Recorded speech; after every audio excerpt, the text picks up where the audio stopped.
In some recent streams, we were upgrading the undo system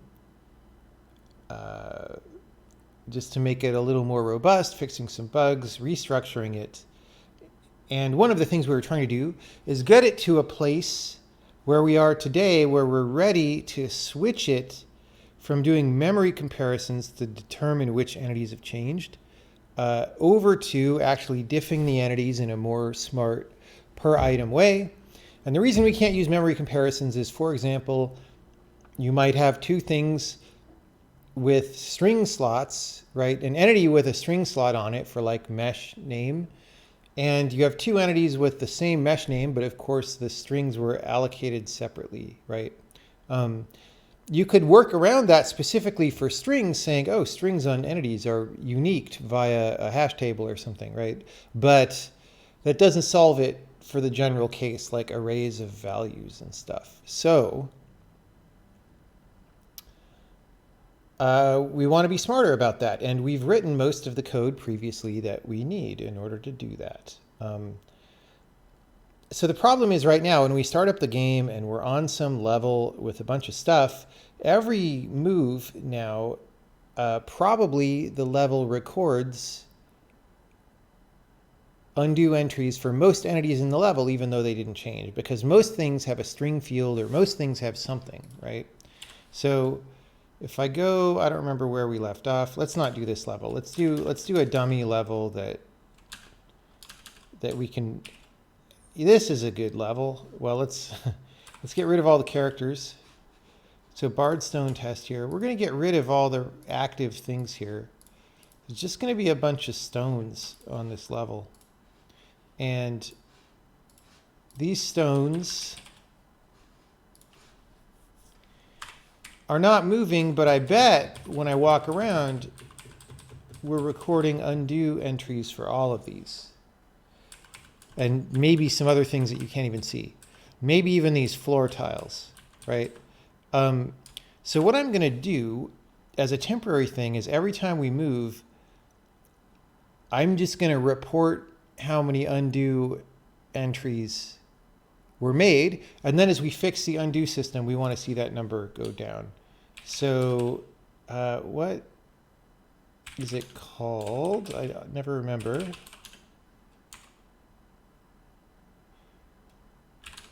Let's try to type CPP. So game report, short game report, editor report, do report. Let's say game report. So in the undo system,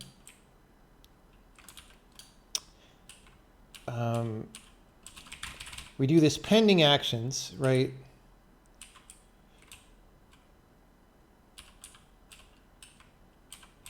Undo end frame is the thing that adds a new undo record. This is when we sweep through pending actions and modify creations. That doesn't really make more actions, but we did that last time, right? And then here, scan for changed entities generates new actions. And then down here, we record all the pending actions. So I can actually do a thing here where we, whoops, that's the wrong thing. I could say, what was it called? Game report?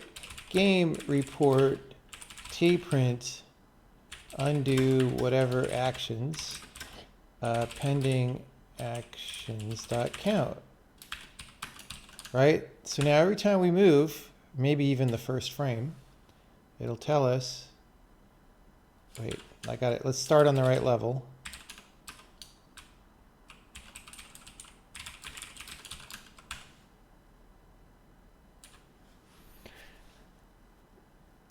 Do you graph these compiler stats over time during development to get kind of an idea where things are going, or do you find that data not worth the effort? Right now, we don't do it, but I think it would be interesting to build tools that people could very easily use to track that kind of information. Okay, so I move. 82 actions. Oh, that bullet is a new line that we should remove. 82, 82. So even though my character is really the only one moving, we're recording 82 things. And there's more than, there's only 15 stones. So I bet we're recording all of those ground tiles. 10, 20, 30, 40, 50, 62, yeah. Yeah, okay. So we want this number to be much lower than 82. We want it to be like 1 or, I don't know, maybe 3 if something weird is happening with other entities. Let's take out the new line. Okay. Well, how do we do that? Well, here, to determine, yeah. Oh, we might be generating 2 actions for some things, because one of the things we're going to want to collapse later is we have a thing called a move, which is sort of a change of the base entity data, and a thing called a change, which is a change of the derived entity data. And we're going to want to combine those into one thing anyway. It was a bad idea to have those be separate. Okay. So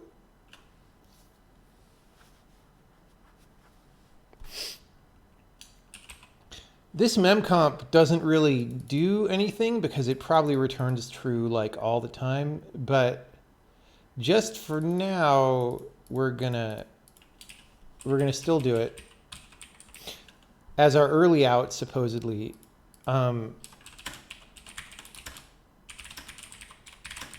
Fires close to 100% of the time, so it's faster not to do it. We'll make that a big comment so that we can remove it later. Let me make a note of that, actually.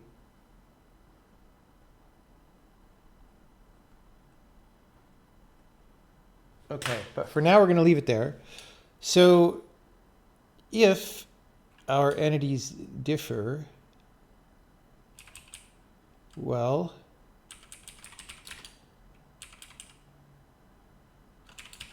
I don't know what that B came from, but that might have been what things were called before.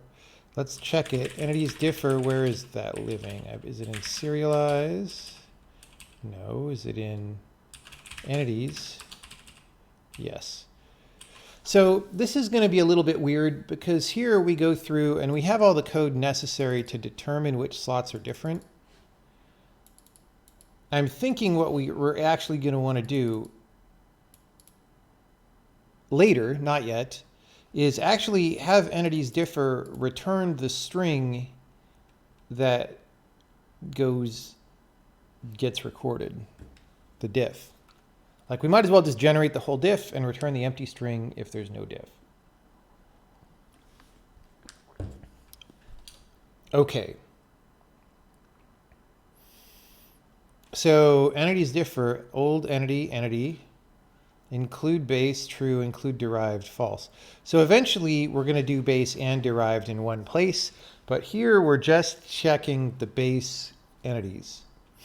And if they don't differ, we set this to false and blah, blah, blah. So I haven't tested this code or this, which is what that calls. So it could crash. It could be wrong. It could do terrible, terrible things. I wanted S32. Oh, because it's memcomp. Okay, fine.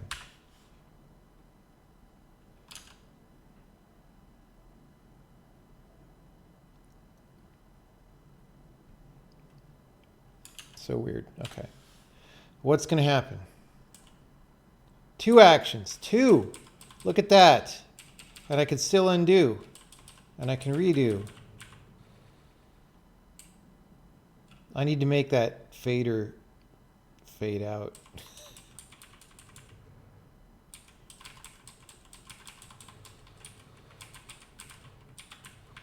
Okay, well that was easy. Programming for the win. Well, let's not count our victory yet. Okay, that fader spam. I should make game fader. Like either we should put, let's do something.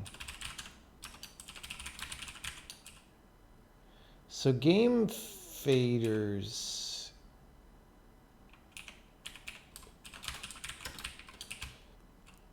They have a y coordinate.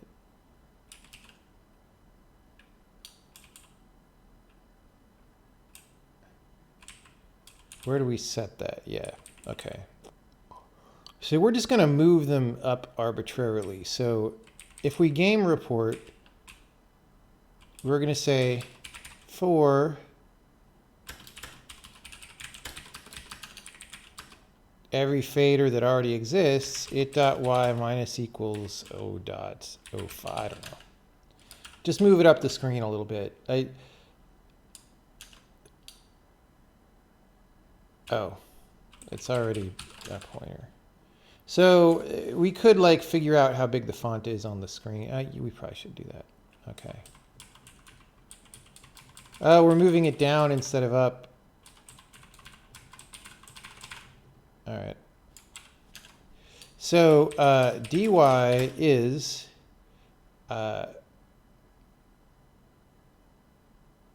what is it called?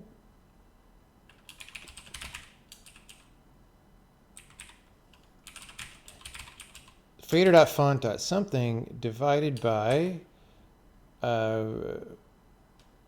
back buffer height? I don't know what it's called.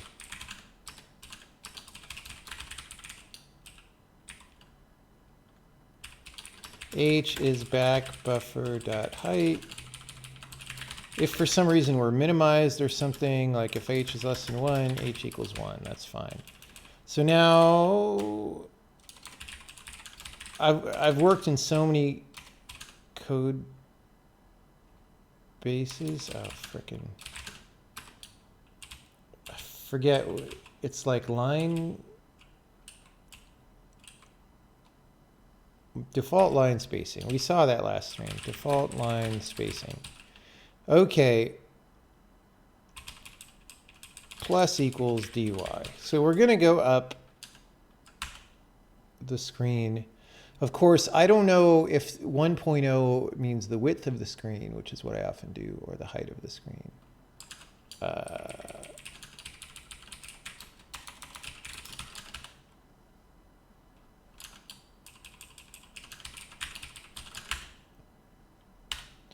All that just to do this. Okay. Okay, so if we spam, they just don't end up on top of each other. That's fine. 13 for a second. 83. Whoa. Okay, well, there's still...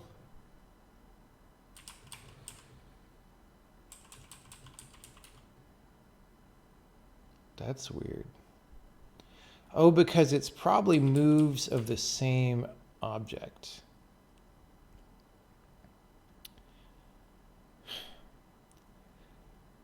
Because, yeah, so if that like moves a ton of squares,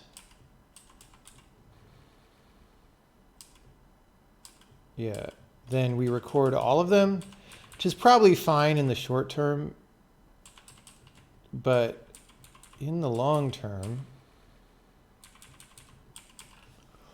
we can consolidate them, because if there's no undo in the middle, then multiple changes for one entity can be merged.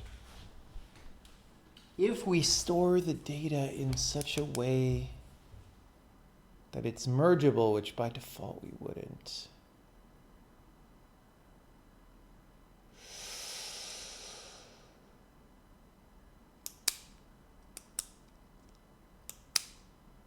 Oh, except the way we're recording it, we don't update the old entity until the end. So the last one is the only one we need. Okay, we don't actually need to merge.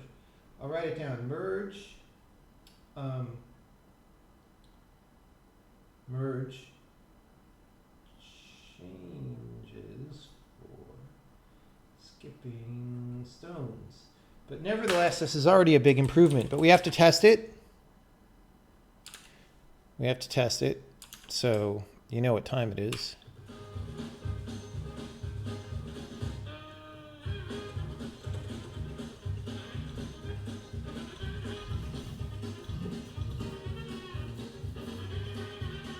All right.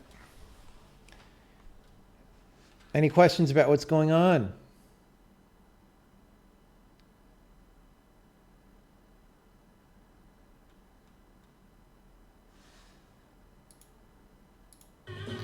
Any questions? Questions?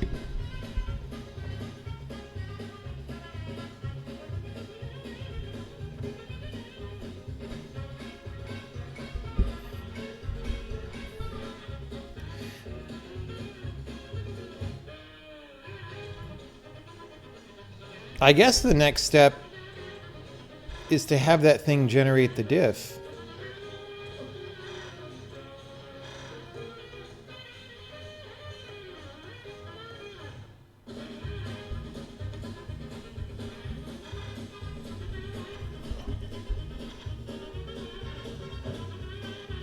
My comments say I should use display height.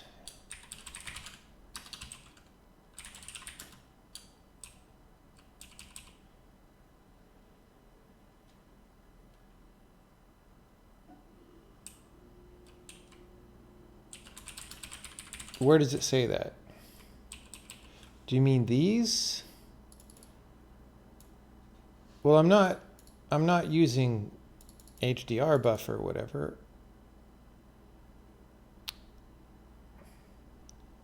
I'm using this. But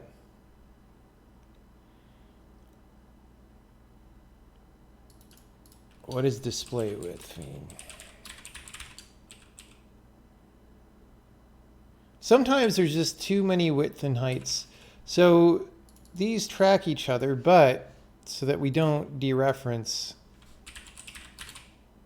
let's just do that.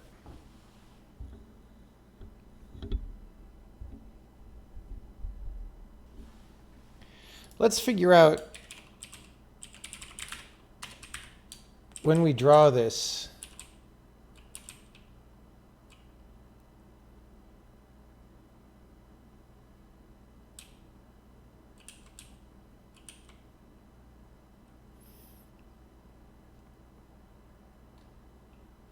what is YY?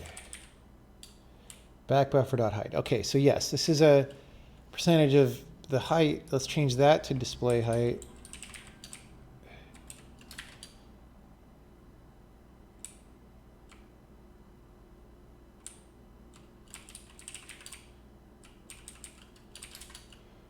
Let's change all these things. Back buffer dot.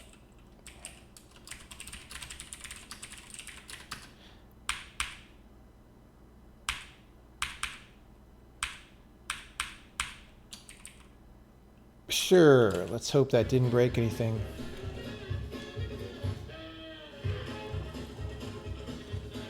Those are Ignacio's comments, by the way. Those weren't my comments.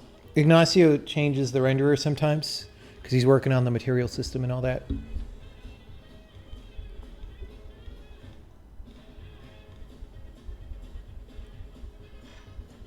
These tests aren't programmed, they're recorded. So there's a recording system in the game. And what I do is I run a command that says start recording, and then I solve the level. And when I finish the level, it saves out all the user input. It doesn't work for 100% of levels with timed elements still don't totally work right, and I have to go make them work. So right now, you know, some number of levels fail, and the ones that fail, I believe currently all fail due to having timed elements. Well, actually, two of them fail because they were written with gameplay rules that we've changed since then.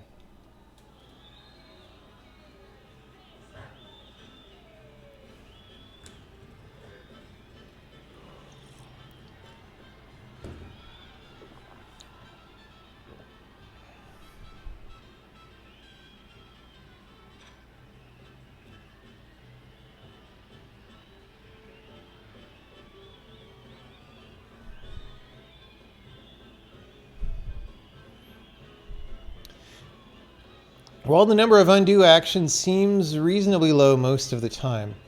When the skipping stones skip, it looks like more actions than I would be ready to believe. But, you know, like I said, we're going to do some other things that reduce the total number of actions anyway. And then after that's done, we'll see if it corresponds to the number of squares that the thing moves or not.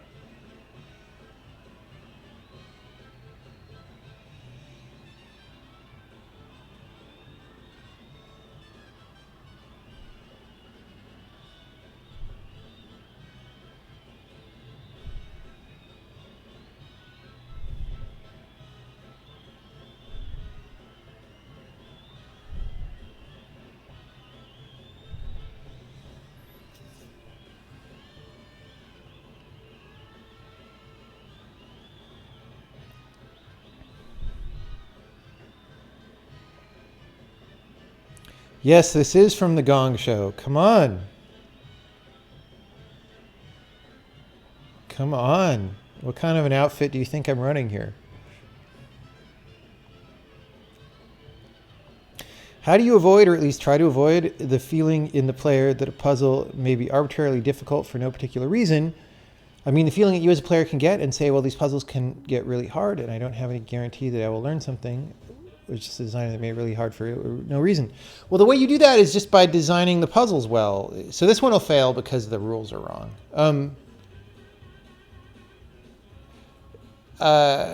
You know, if you design a puzzle that has a point and communicates that point effectively, then people are not going to have that problem, right?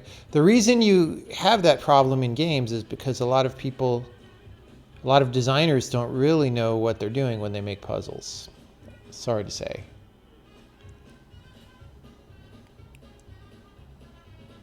When do I believe public beta will start? I don't know about public beta. Someday.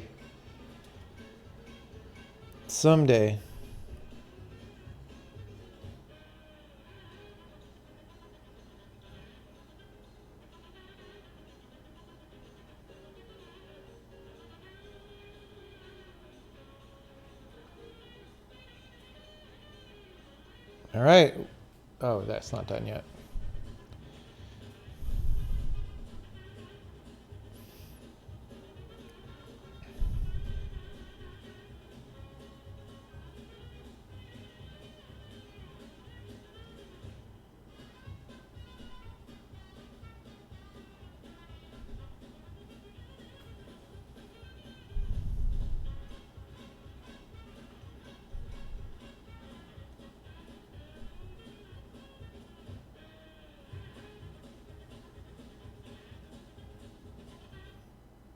Okay.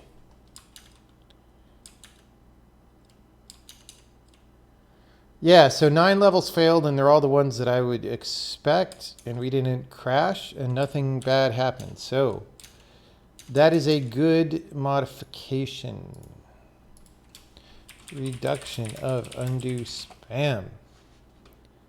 Okay. So now the question is,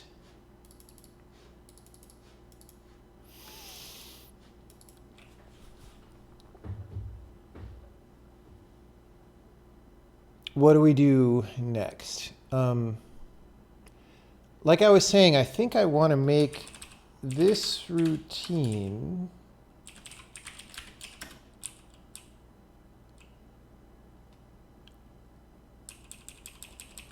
actually return the diff.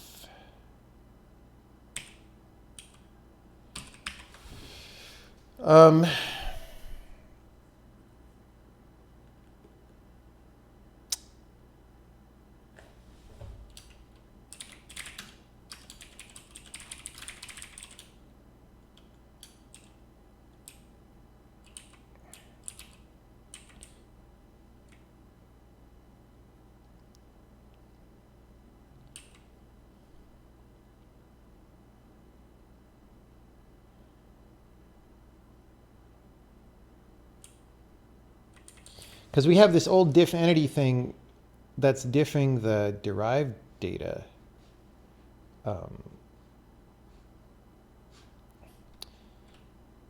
And, you know, it's just using memcomp here. Oh, I hope I didn't hose my cut buffer there. No. Okay. So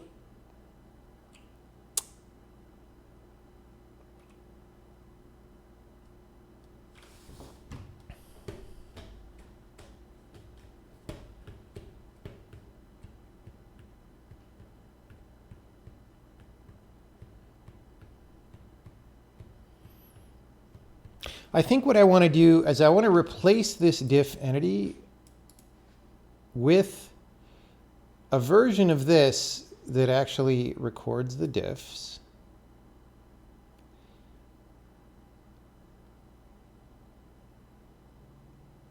And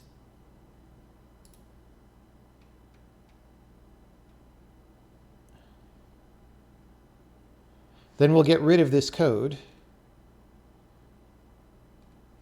and we'll save the diff in the same format, and then we'll automatically be better off than this memcomp. Okay, so what we're going to do, we're going to pass a builder, a string builder in here. And for now, we're going to, builder is optional for now, but by the end of this work, should be a mandatory argument. Not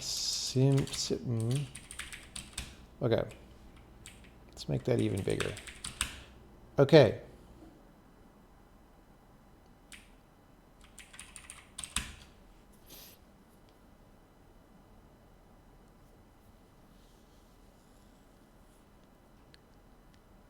So what do we do? Well, for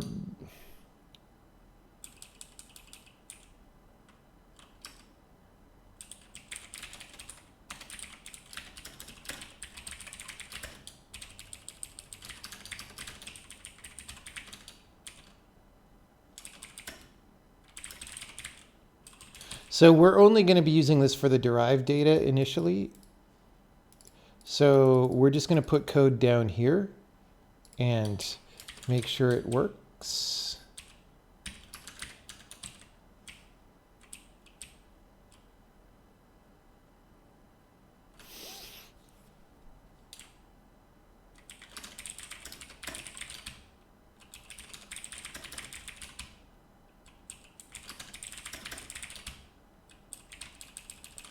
We could actually test to see if the string builder has data or something, but whatever. Okay, so what do we do? Let's get our two window view here. Diffinity.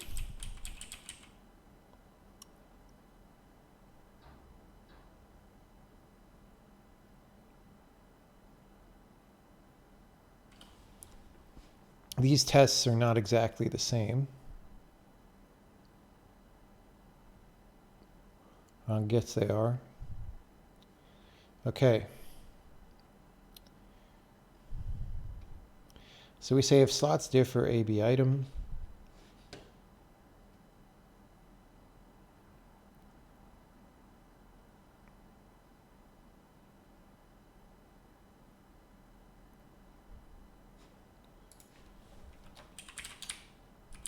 Let's make this not a print statement. Okay.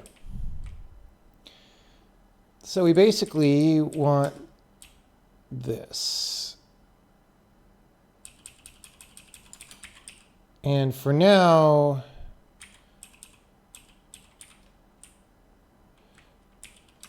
it's got to be one of these things that we handle. You know, slots differ already does this, so let's pass it down there.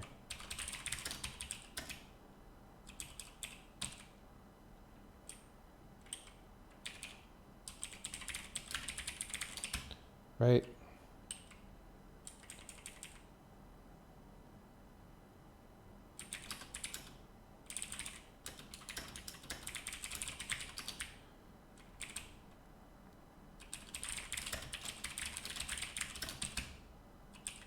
Okay. So let's throw that up there for now.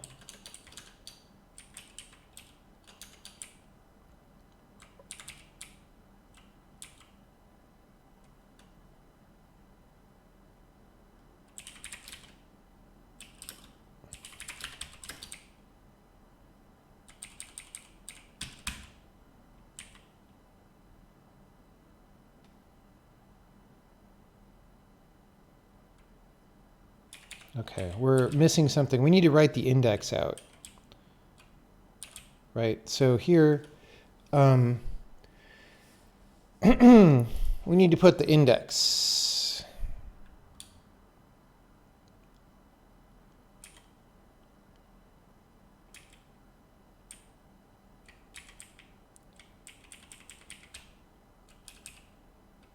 Does that? I don't know if we store that on the item.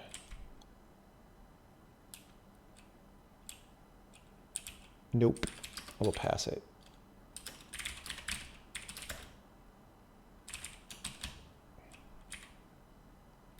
Okay.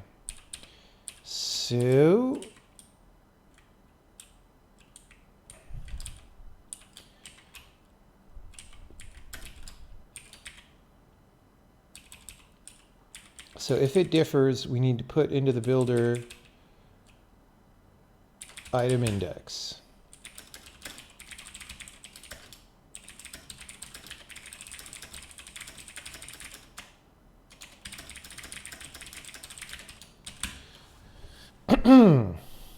Okay.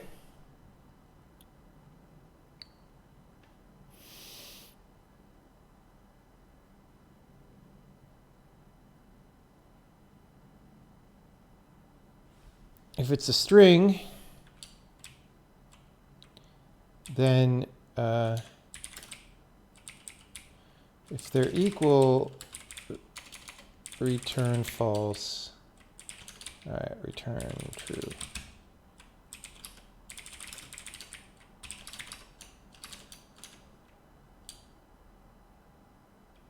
Well, we take our string thing here.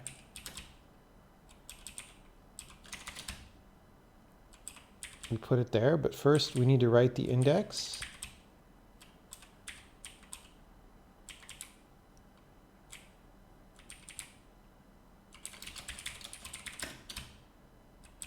Just going to shorten this comment.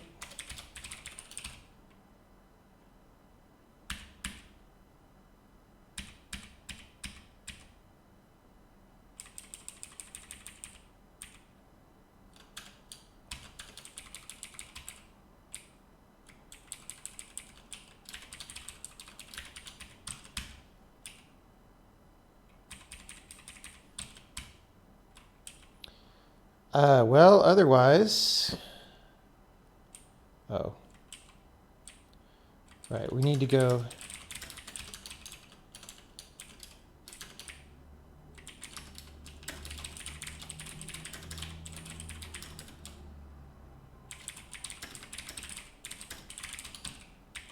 This probably wasn't worth making builder optional, but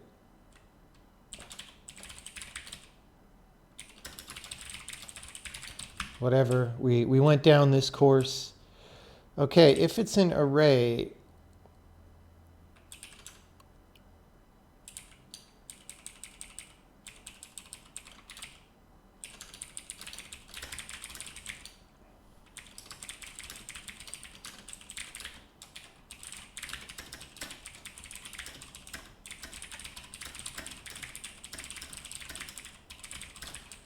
we'll see if we do have arrays that change at runtime, but I hope we don't.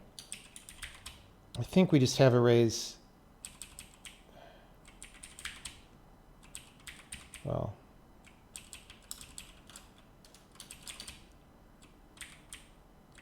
let's get rid of these extra parens. Okay.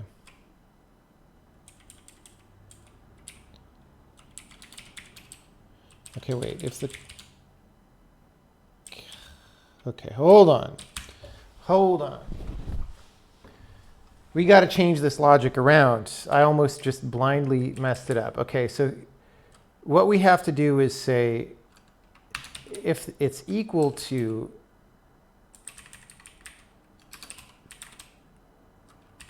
if the counts are equal,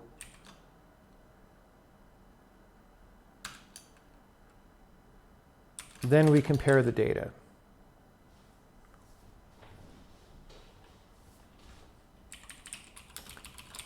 If we exit out the bottom of this, then they're unequal.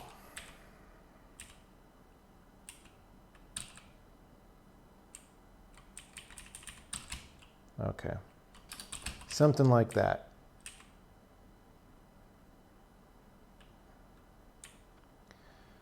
Okay, so now I'm going to go and call slots differ with null here.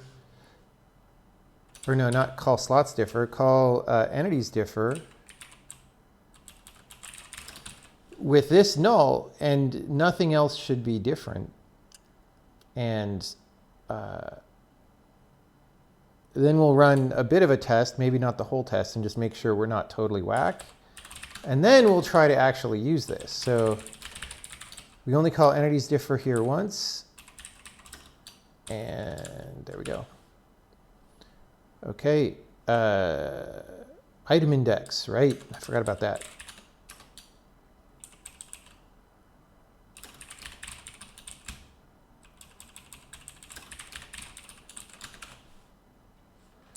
Okay. Well, I can walk around, I can undo. Let's try the test for a little bit. We're not actually using that new diff at all, so it's no surprise. Okay, so it seems to, you know, at first glance, it seems to work. So what we actually want to do is, so here's where we're calling entities differ now. But this diff entities, or diff entity, oh, it's called twice. Oh, man. Okay, but we should be able to do it here. Oh, we do this memcom twice because diff entity does it. So our goal is to get rid of diff entity here.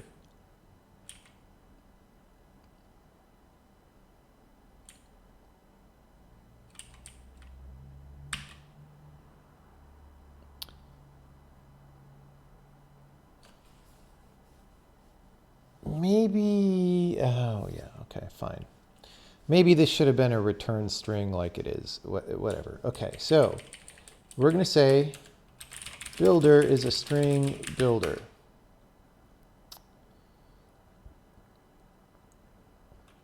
If entities differ, old EE, builder, false, true, because we're just testing the derived data. We're going to keep this code as same as possible until we convert everything, and then we can squish it together and have only one call to this, provided we fix some other things too. So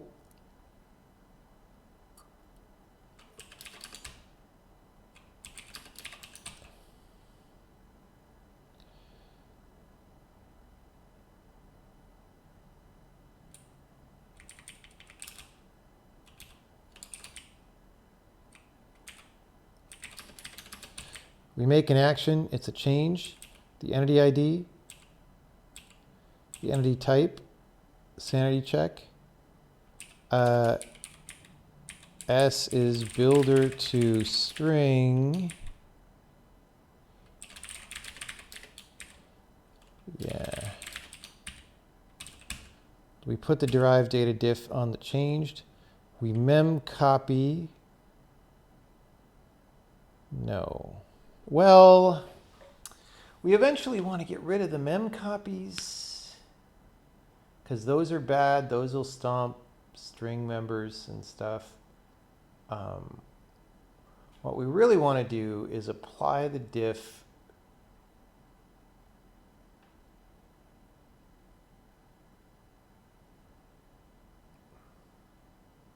to old E,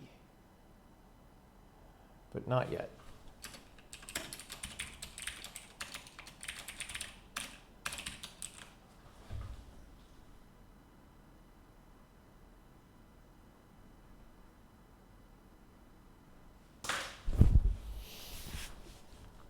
Although really, you know, because when we're going in entities differ, we detect which fields change, we could pass a Boolean into there to say, well, when you do this, set the field to the new value after saving out the old value. Like we do it all at once and then it's maximally fast rather than revisiting it later and saying, oh, now put the value over. Yeah. Okay, so in principle, that does the right thing. I give it about a 5% chance of working because I probably just didn't do something.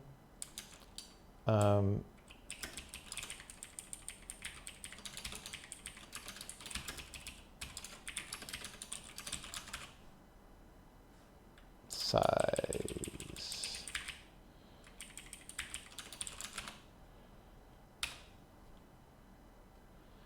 Well, okay, didn't work. Oh. Field index is less than num fields. Okay. So our diff format is messed up. Like, we're not writing the correct things. Let's go back to diff entities. Make sure we didn't forget.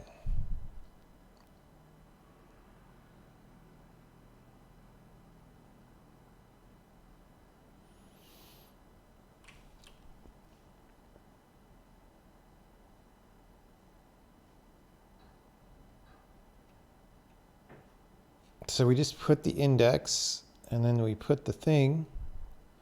That's it. It doesn't look like we put anything else in the builder. All right. Well,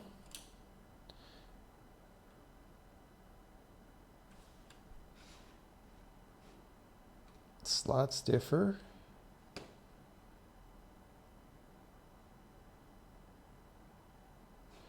Okay, here we would have asserted if the arrays were different. They're not. We put the item index. We return true. We put the item index. Oh, we got to if builder this. We put the item index. We put the n bytes. Yeah, I don't know. We're going to have to do a debug build and see where this is breaking.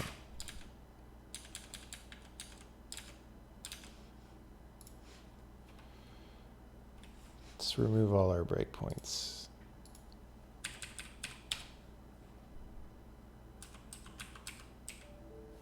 First undo.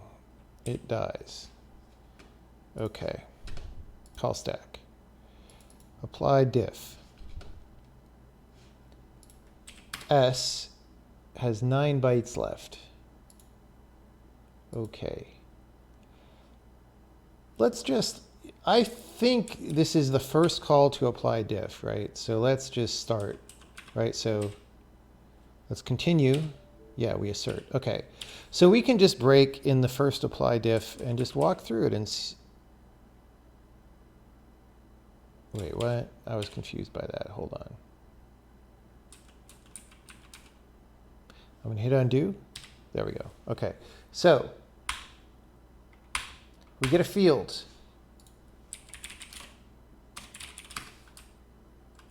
$18. The very first byte seems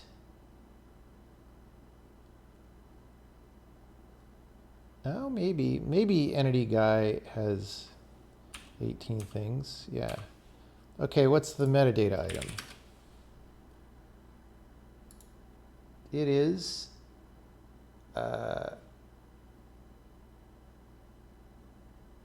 X. Oh, God. Bro! Ignacio added some fields to vectors, and I think fucking right.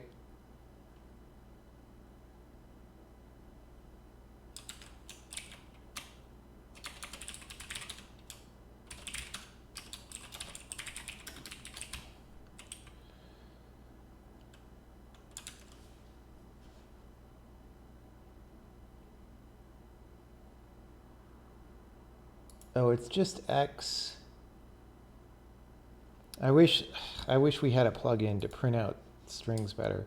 So it's length 1, so it's something called X, but not of the guy's position.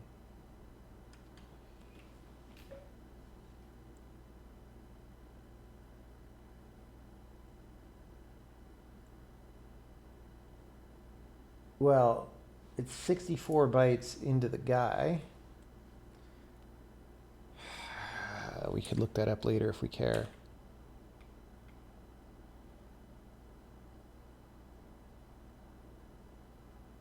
Okay, so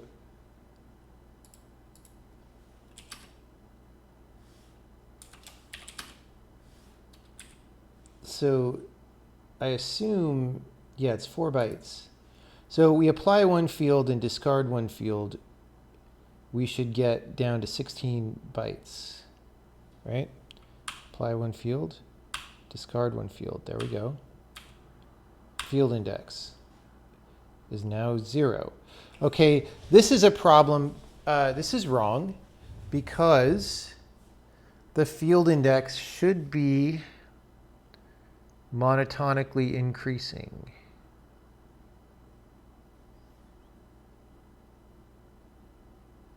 So we recorded one thing, but now we have some extra bytes. Okay, so how about here?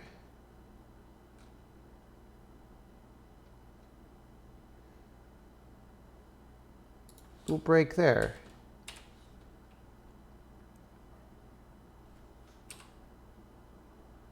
Okay, item index is 18, just like before.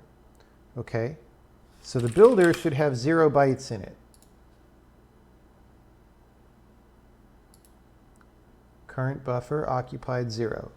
We put 1 byte in, occupied 1. Put n bytes, it's going to put another 8, so we should have occupied 9. Whoa! Put n bytes with endian swap. Wait, what?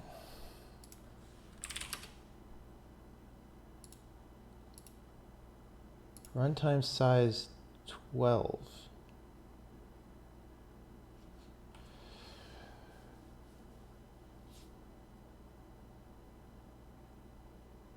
Okay, our index is wrong.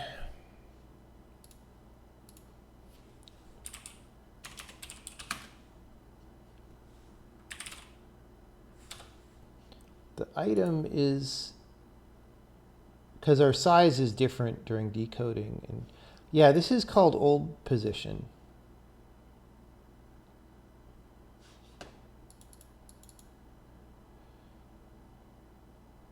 Oh God, here it's top level items.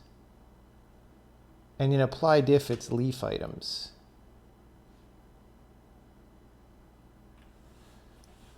Which one do we want to do? Okay. So here's the thing. Top level items are like all the structs and stuff.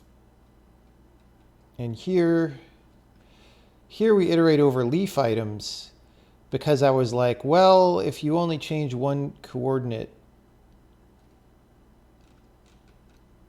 yeah. Let's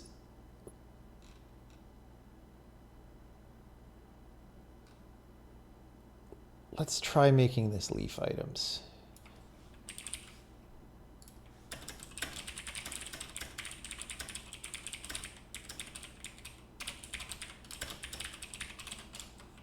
All right.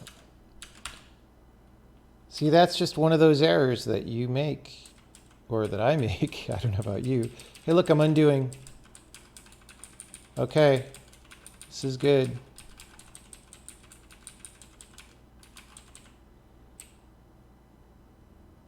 Let's do a little bit of the test.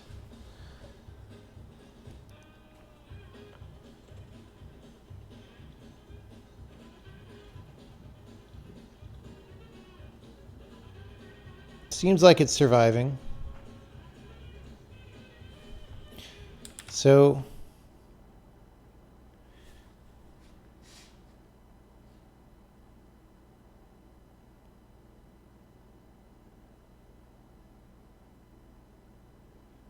this language is just JavaScript with pointers IMO. I sure hope that's a troll message.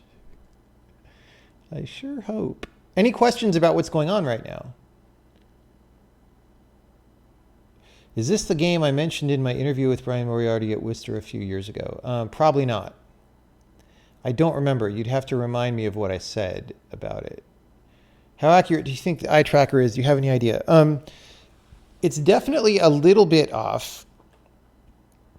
Like when I'm testing the calibration, it's up to about 1 dot radius or 1.5 dot radius is off in terms of when I keep my eyes steady.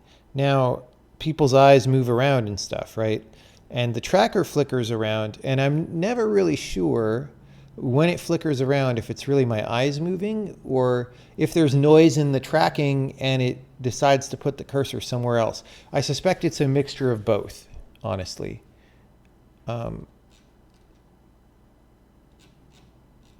If you're still on the stream. Are you programming a game or creating a game engine? Both. Both. How are renderers generally structured? For example, when I call mesh, is GL called directly or is some data stored in a command buffer to be used at the end of the frame? The answer is the same for both of those. Well, nobody ever saves up data till the end of the frame because, or not if it's a good API, because you need to get the data to the card as quickly as possible so that you don't, you want to maximize throughput and minimize latency. So you want to get the data out. That may not always involve calling GL directly, but you don't want to wait till the end of the frame for sure. How are shadow maps handled when everything needs to be rendered multiple times? Well, usually before you render your stuff for real, you do a shadow pass where you render the shadows into a buffer that's only for shadows, and then you apply that buffer to things during the main render pass. Could you give me an example of when a macro would be used? I'd rather save those examples for the actual demo rather than do them now, because then I will have well thought out examples at that time. But the general answer is, if you think of them as being like C++ macros, you're not being ambitious enough, right? If you look at the stuff in the language already, like the way that we have access to code as data structures, right? The way we have access to the abstract syntax tree of the language. Imagine, when I say macro, imagine a procedure that gets those data structures and can manipulate them, right? So that's what we're talking about. It looks like your sentence got cut off though, so there might be more at the end. Okay, I'm gonna make some warm tea. We're in 5-minute break.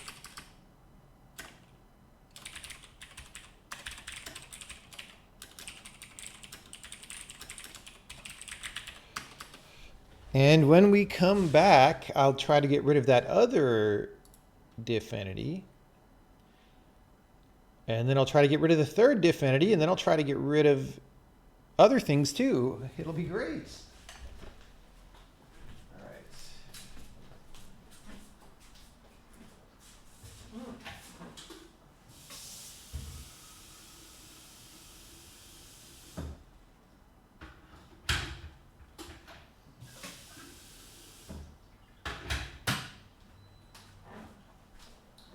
Nothing like some hot tea for the 5-minute break.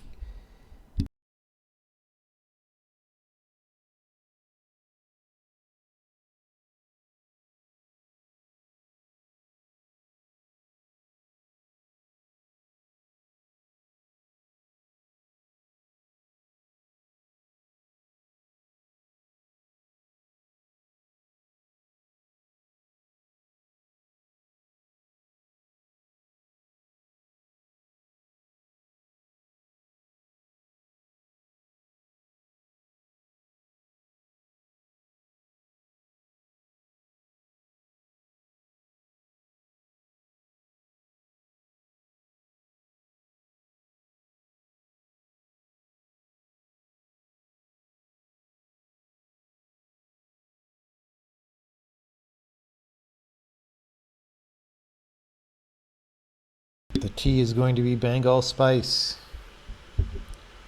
The spice must flow. I should get sponsored by Bengal spice tea. I can be all sellout like so many Twitch streamers are.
While the tea is finishing, I'll show you where the other song comes from so that people know.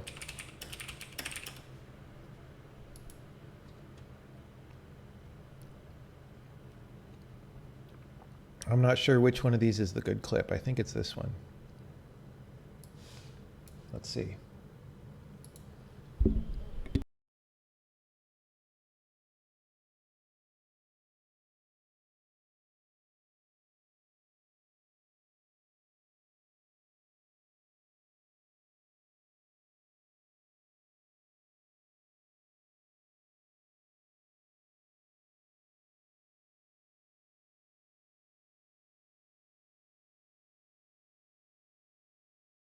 No sound.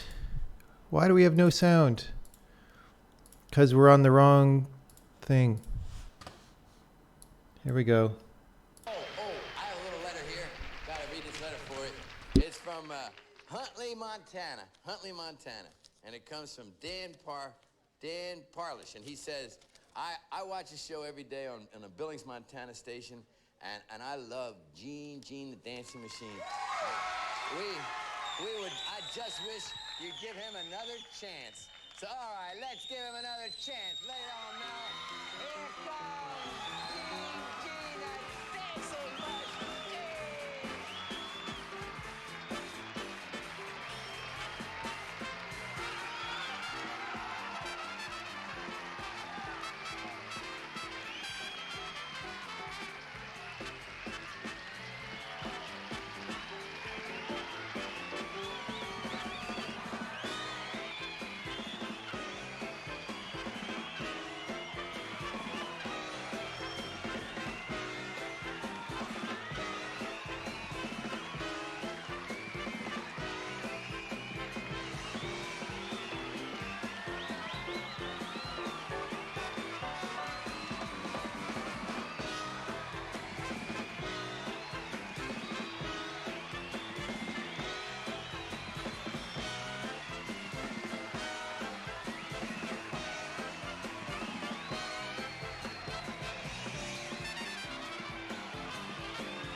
That's where that song comes from. Now you are all educated. That's what television used to be like in the 1970s.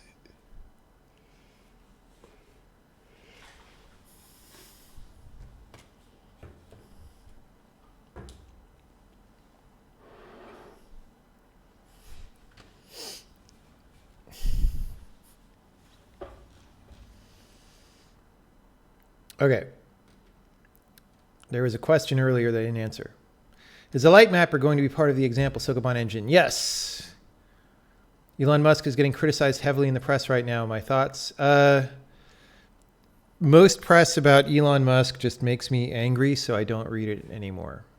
It's a bunch of really petty people saying stupid things about people who work 100 times as hard as they do. So whatever. Like, the last thing I want to do is read some crappy article about somebody thinking Elon Musk shouldn't have tweeted something or whatever. Like, who cares? Go do real work. While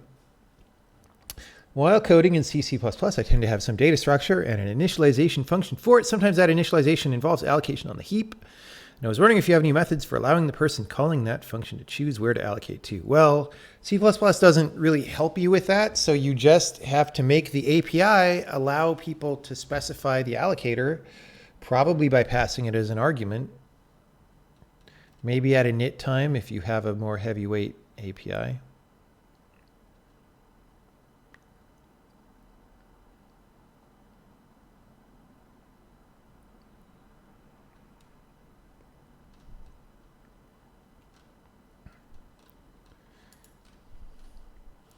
Follow up, but to have multiple render passes, you would have to store what to render somehow instead of having, for example, draw mesh call GL draw elements directly.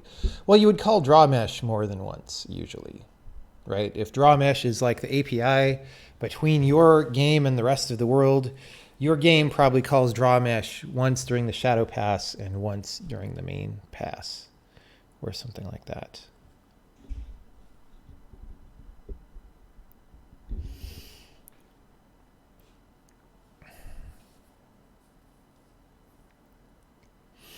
Okay.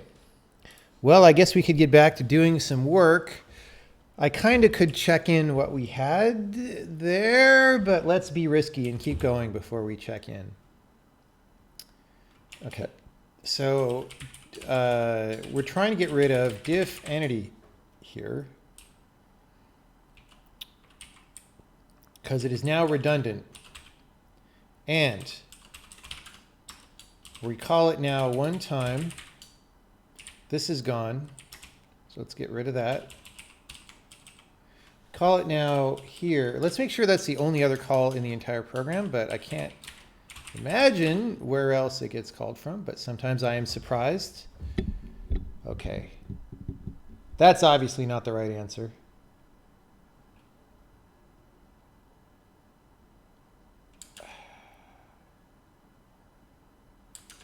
This program is terrible.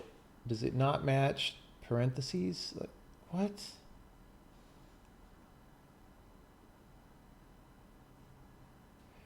Diff underscore entity. Diff entity.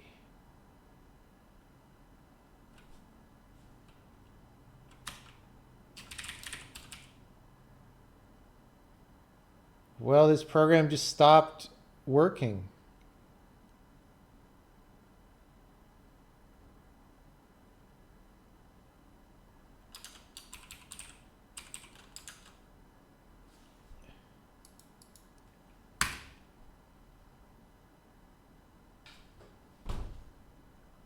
Okay. Thank you, software. Let's call it XXX diff entity, and we'll rename this. Whoops. Whoops. What am I doing? Call it XXX diff entity, and if anybody else is trying to call that, they will error. Oh, I got to save this one. Okay, that's the only call. Other than watching my top TV clips, what's actually going on. Well, I'm programming.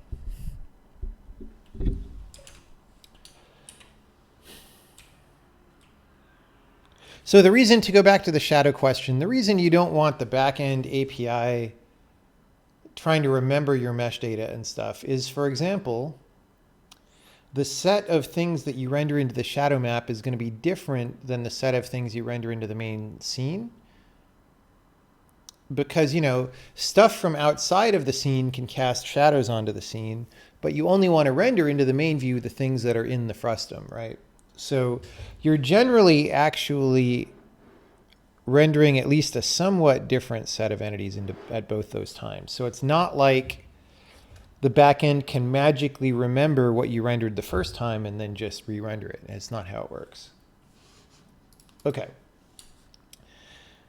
Well, in theory, we can just do this again, except it's a call to entities differ here. So it's this call to entities differ, where we make a string builder. Again, maybe we shouldn't have made this such a headache, but if, oh,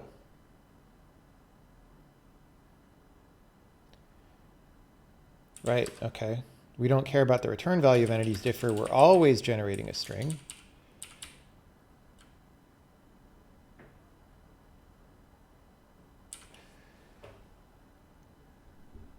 And we're diffing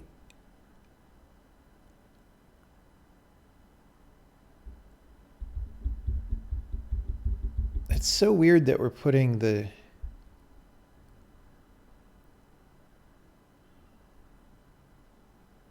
oh, I see.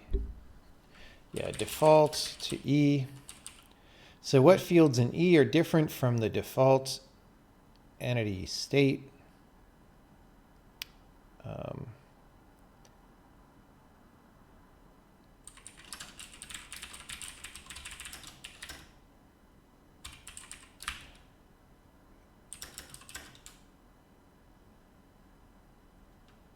Actually, okay, we don't need that.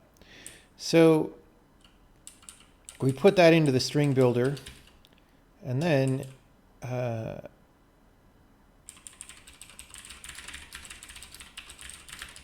like that. So that should, in principle, be the same thing that we had.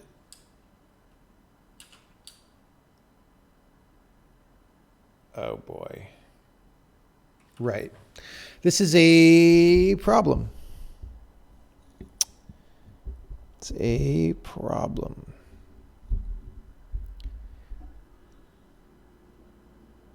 So I need to pass a base entity to entities differ, and I'm not sure if I have one.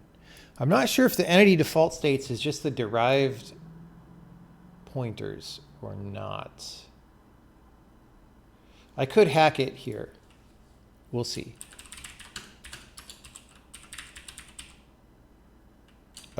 Default states.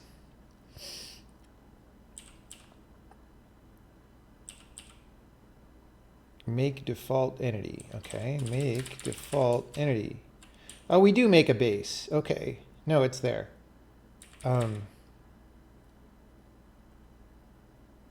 So we want, so type index isn't even used here. Oh no, yes it is, sorry. So we get the entity default state and we cast this to the derived, or some, we have an entity unknown, don't we? Yeah. So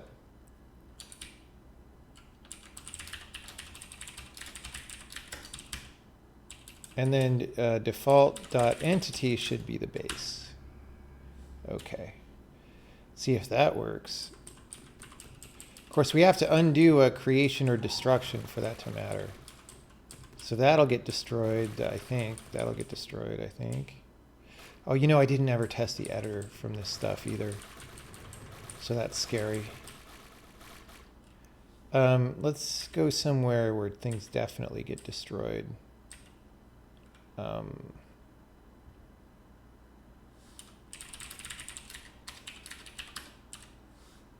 Which level was our level? This one.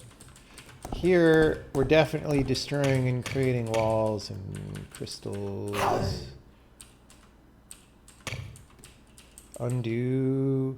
Undo. Hey, it worked. All right. Feels good, man. Feels good, man. Let's go in the editor.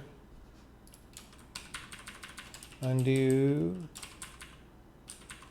Paste. Paste. Delete.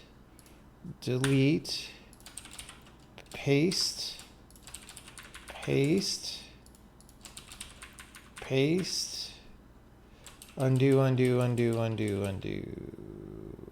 Redo, redo, redo, redo, redo, undo, undo, undo. Redo, redo, redo. Ah, close enough for government work. Okay. Well, let's get rid of diff entity, xxx diff entity. And now you know what time it is again. Anyone have any questions while this runs? What is undo stamp? Bam, too much data. Yeah, watch the beginning of the stream where I demonstrate it, but entities that didn't change were having their data stored every move in the undo system because we were not using modern criteria for deciding whether an entity changed.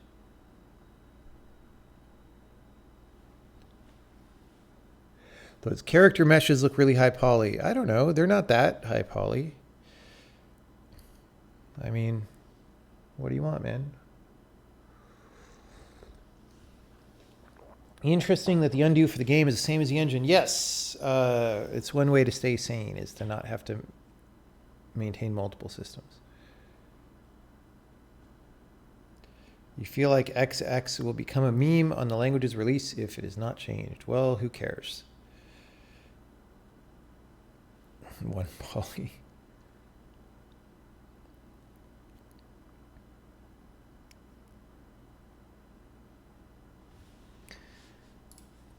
Keep y'all from seeing the solutions too many times.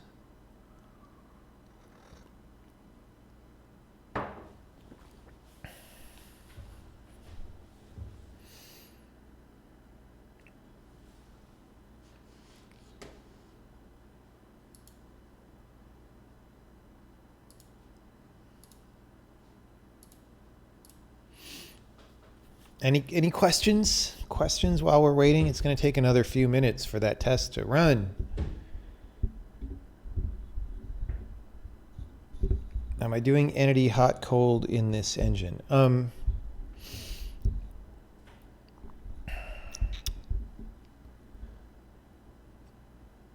Not currently, but we will, I think is the answer. I mean, we're sort of structuring it so that entity hot cold will be a natural extension of what we do. But we haven't done it yet. What version of Emacs is that? I have no idea. I just download Emacs sometimes. What theme is not a theme? What's the target poly count for the character meshes? I don't know. I don't care.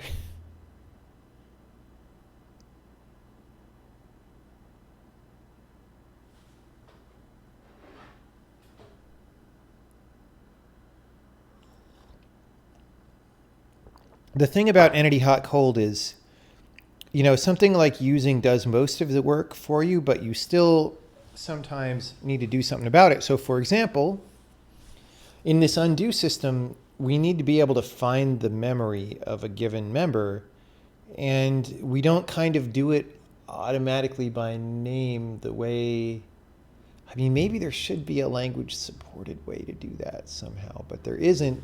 So you kind of have to like know where to get the memory. So the undo system just has to adapt. But most of the code wouldn't change, right? So it's a lot easier than it would be somewhere like C++. Anything I've been reading that's been inspiring the game dev process, akin to how Feynman and others influence the witness? Not really. This is not the same kind of game. Every game is different. This game is not really inspired by external sources on my end.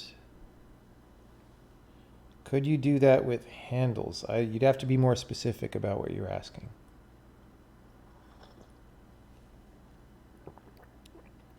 Is there no implicit cast to bool instead of assert metadata, or is that just how so?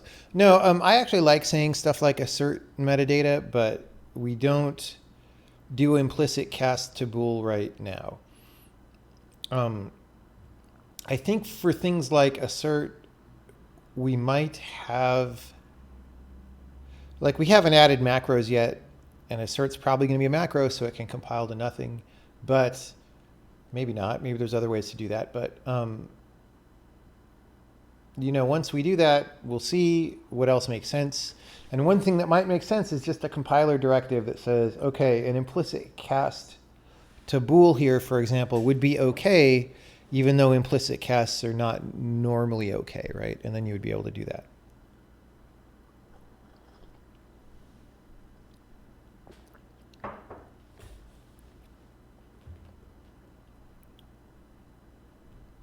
If for entity hot cold, if memory serves, you do not just have a giant expanding array of all entities, you do buckets. Does that make finding the entity a bit harder? It might. I mean, it really depends. Maybe not, because finding the entity given what? Given the ID of the entity, or given, the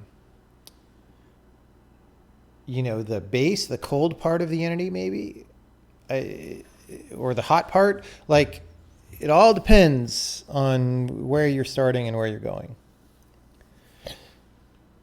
Could you briefly explain how the global illumination is implemented in this game and how it is different from the witness? Well, right now it's mostly the same system, so there wouldn't be much to explain. If you've seen the long blog posts that we have about the witness system,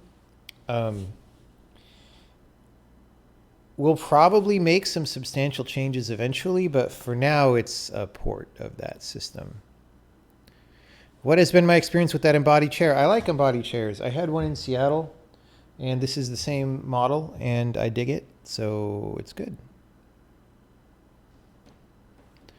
Would you do separate buckets for hot and cold? Well, you would do separate something, because the whole point of hot data is that cold data isn't stored next to it. So you would do something.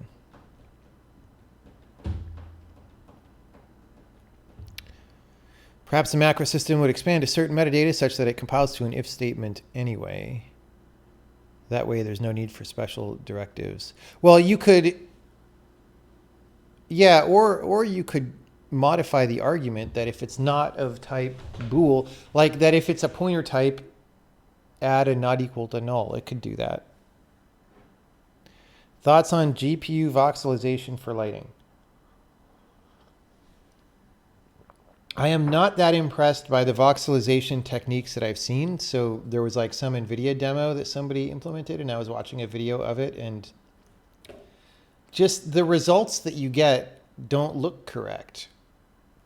I mean, they might if you can make the voxels really, really small, but in the demos I saw, the voxels were quite big, and the lighting results you got out of that were clearly nonsensical. It's just, they're just interesting enough to fool people who aren't looking very closely, but they're just massively wrong. So I don't like that stuff.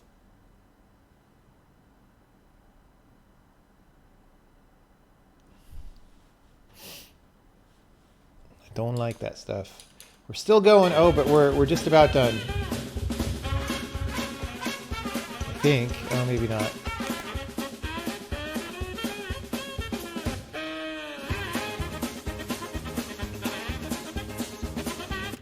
There we go. Okay.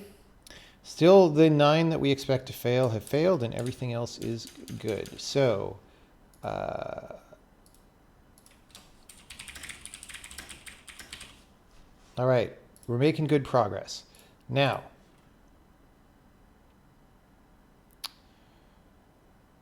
for entity change,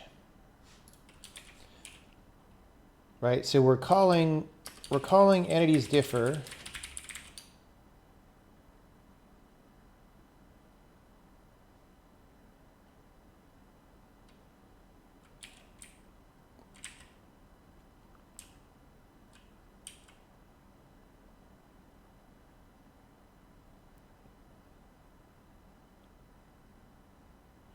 You know, let's just, in order to simplify, let's do this. I think it's time to do this.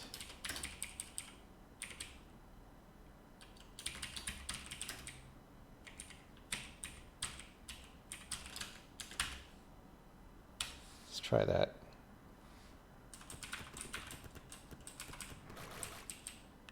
Appears to work.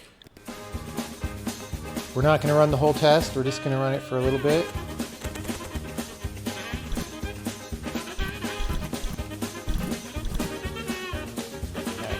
Good enough. So we're not running this memcomp anymore. Now we're going to go builder, string builder, pass the builder. If it's mismatching, then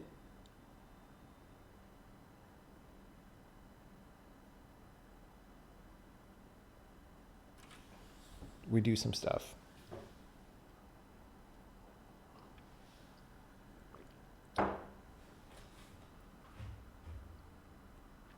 We're going to want to store a diff here.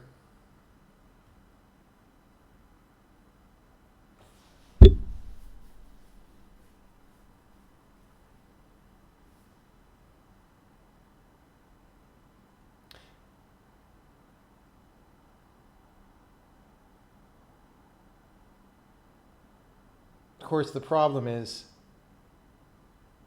yeah, okay. We're going to want to store a diff. Well, okay, let's do one thing at a time. Things are bothering me. So over here, remember our thing about builder, our if builder. So now we don't need that anymore. So builder is always going to be there.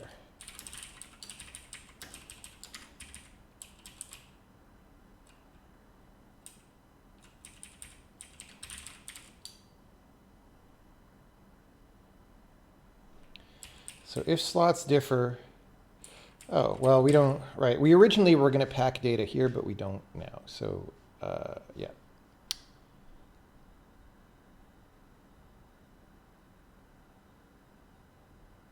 Okay. Redeclaration of builder.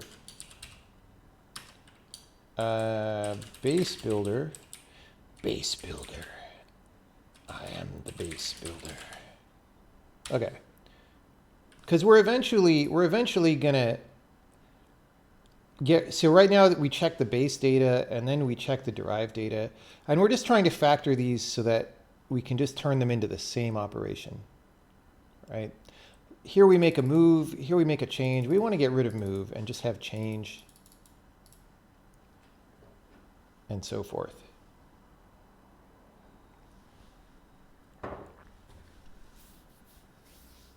Actually, there might be a better way to do that. Instead of porting this, maybe we just jump straight here. Okay, the only problem is in a diff,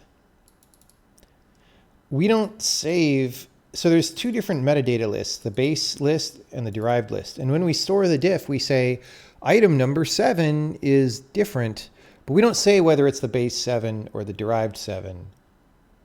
And we have to do that before we can combine both of these into one. So let's do that. It's the best way to do it. We'll just add an extra byte. It's fine. We can compress it later if we want.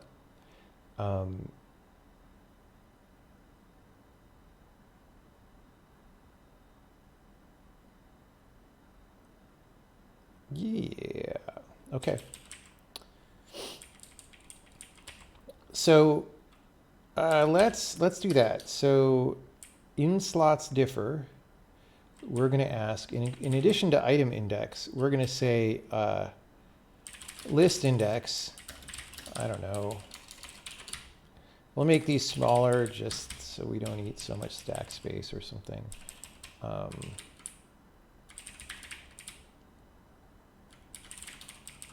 List index, item index, list index, item index. Okay.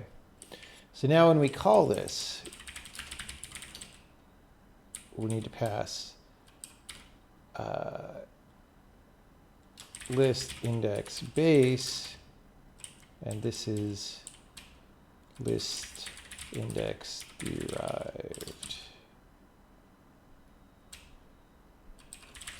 Make it an enum.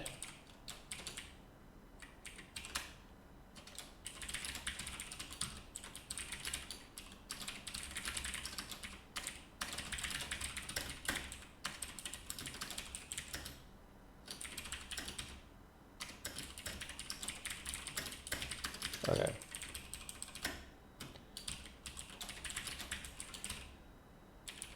And instead of an S32, we'll call it a list index.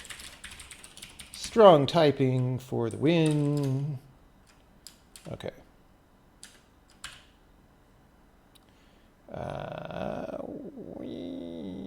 It index, right?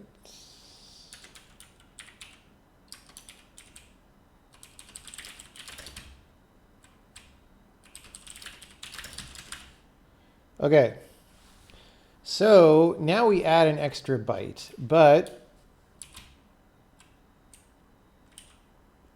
in apply diff now, we need list index and field index. So list index is S sub 0, field index is S sub 1.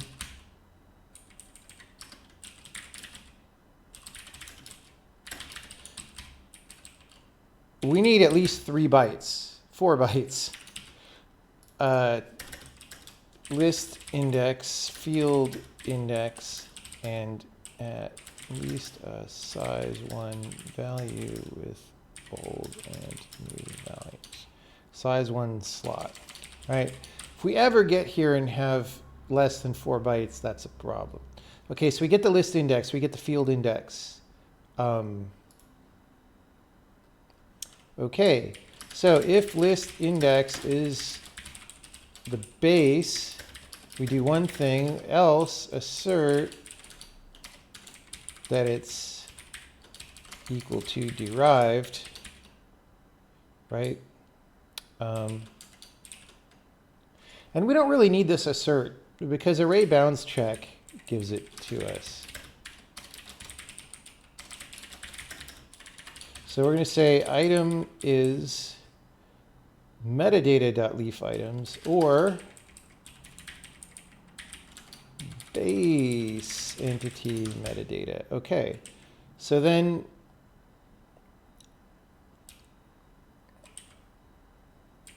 in apply one field,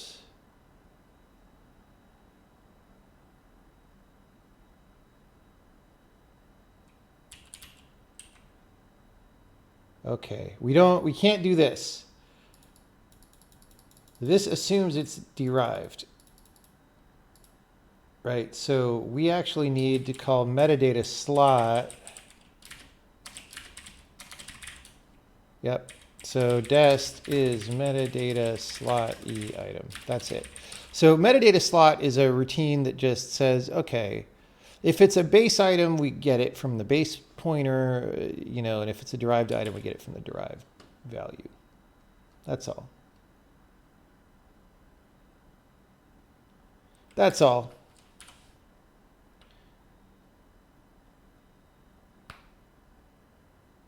List index O.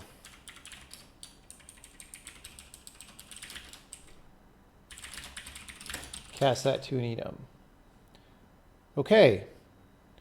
Well, we still haven't combined anything. We've actually made it less efficient because we're writing an extra byte per thing, but hopefully we did it correctly. Hey, all right. This is serious enough that I'm going to let the whole test run again and check it in, because if this is stable, this is a good jumping off point. Did I get those headphones? Yes, we did streams with the headphones and 5.1 and all that. Simply download intercal.zip and extract. Good advice.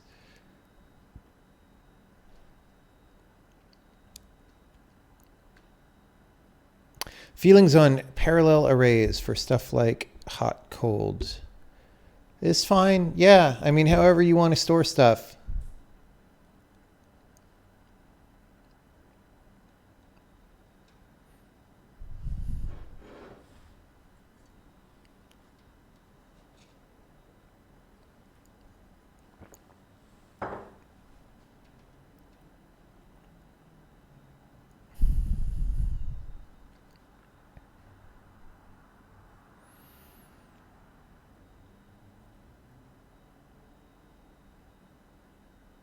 Adding a byte is serious business.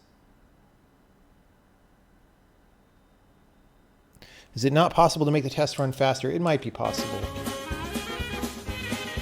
Yeah, it's just at some point you're limited by the rendering and the time it takes to render each frame.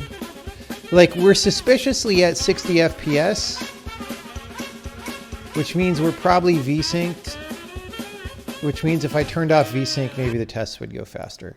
But there's a good way to pass time.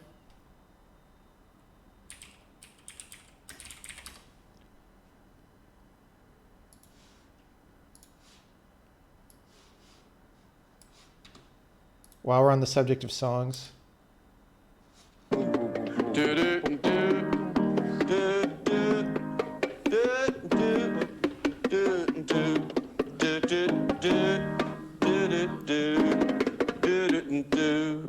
Telling the truth can be bad news. Telling the truth can be bad news.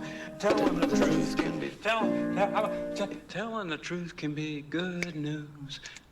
Telling the truth is a bad idea. Telling the truth is a difficult problem. Telling the truth is a scary. Telling the truth is a scary predicament. Telling the truth is a bitter herb. Telling the truth is a dangerous tunnel. When you get out of that tunnel, you've got it's bitter a black herb. life ahead. Forget herb. I never heard of a hit that had the word herb in it. Telling the truth is a dangerous thing. Dangerous. Telling the truth can be dangerous. What? Danger. Telling the truth can be dangerous. Telling the truth can be dangerous business. Telling the truth can be dangerous business. Why? Why? Why? Telling the truth can be dangerous.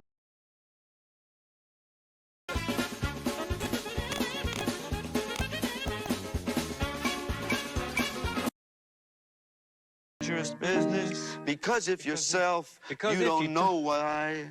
Huh? Well,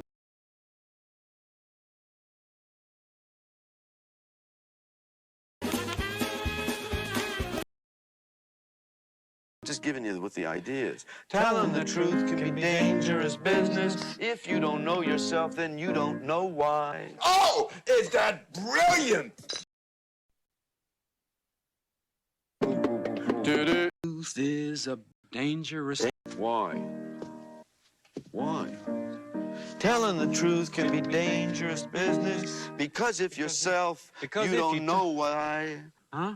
Well, I'm just giving you what the idea is. Telling the truth can be dangerous business. If you don't know yourself, then you don't know why. Oh, is that brilliant? I'm just upset by the bad Telling frame the rate truth can on be the video. dangerous business. Honest and popular don't go hand in hand.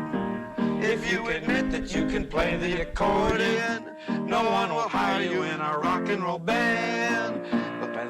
But we can't sing our hearts out. And if we're lucky, when no neighbors complain, Look at that. Simon and Garfunkel's greatest hits. Wild, Dangerous Business is as good as anything they ever wrote. You think so? Sure, the only thing that Simon and Garfunkel or Bruce Springsteen or any of these guys have that we don't have is an agent. You think so? Dangerous Business is as good as Bridge Over Troubled Water any day of the week. You think so? I'm telling you, if we get an agent, we get a record album.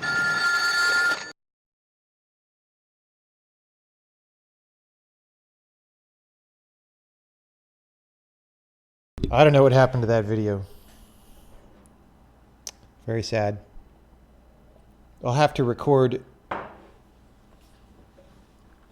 a fresh version.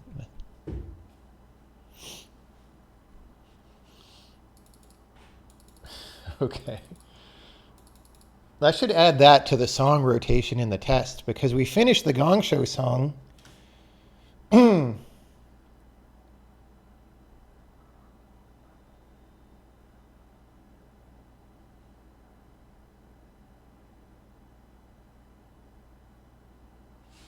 In fact, let's do that.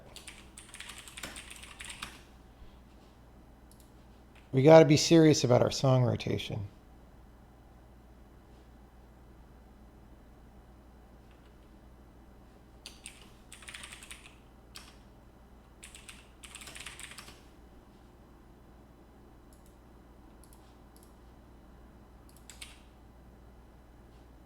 Download that as, well, MP3.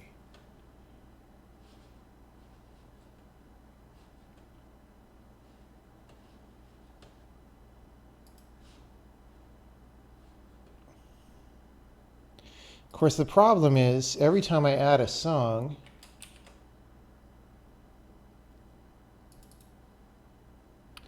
well, okay. First of all, let's edit this.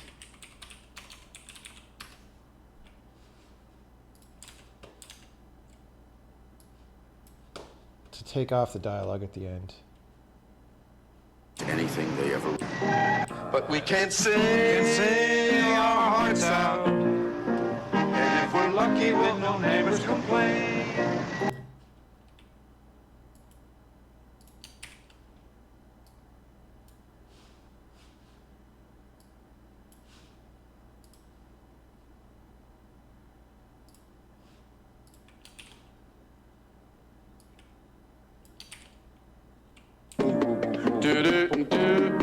Okay. So, save that. Now we got to get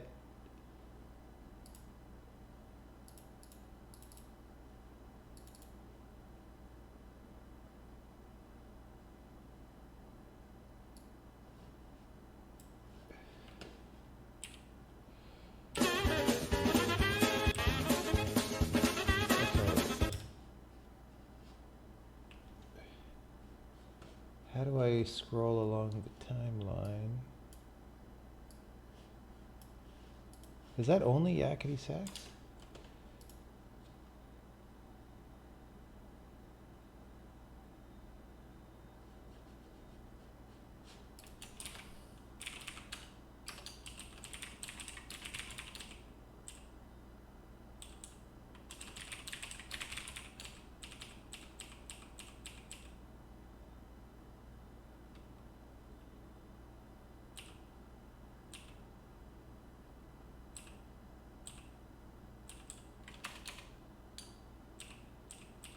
Where's the file name?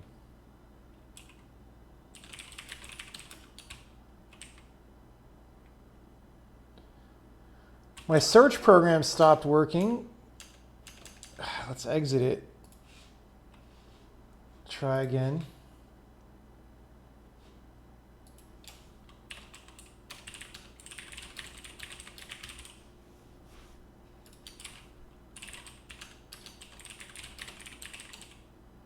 Testing.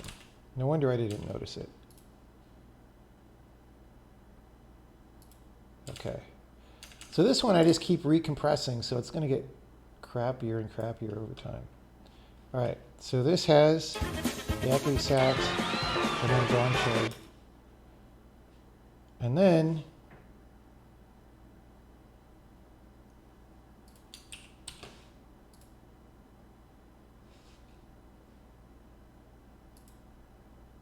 How do I? Wow.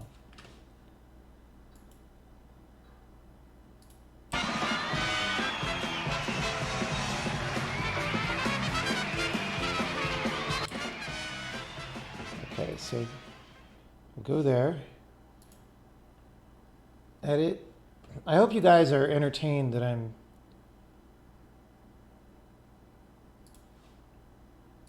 spending this time on such an important task.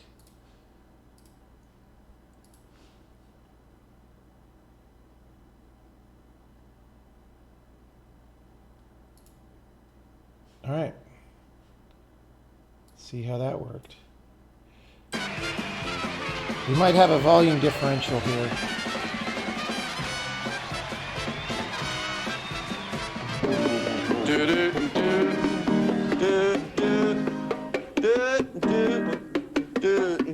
We'll take it down a little bit. Control Z that. Here. Volume. Change volume.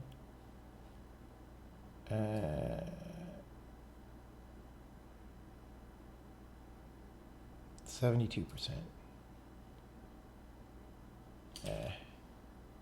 More.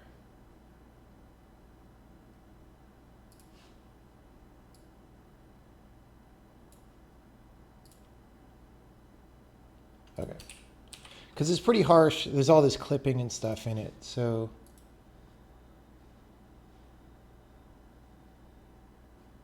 where is it? Where's mix? We were just there.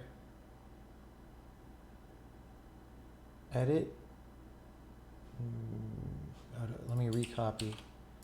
Edit mix. Okay. No, not there. Edit mix. Okay.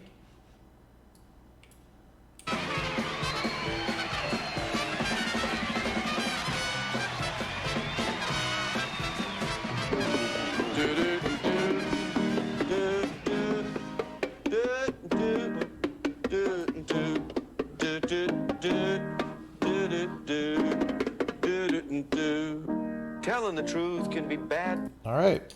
So now our testing song in the future will not repeat anymore. Until we add so many more levels that it repeats again.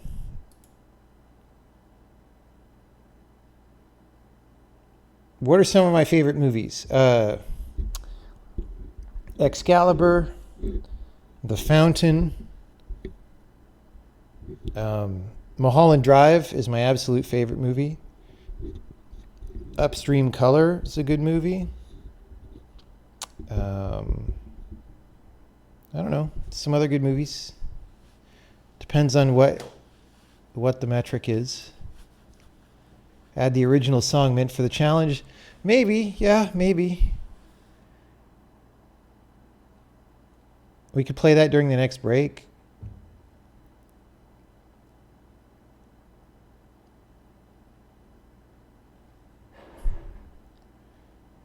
Windows seems to give you much more trouble than C++.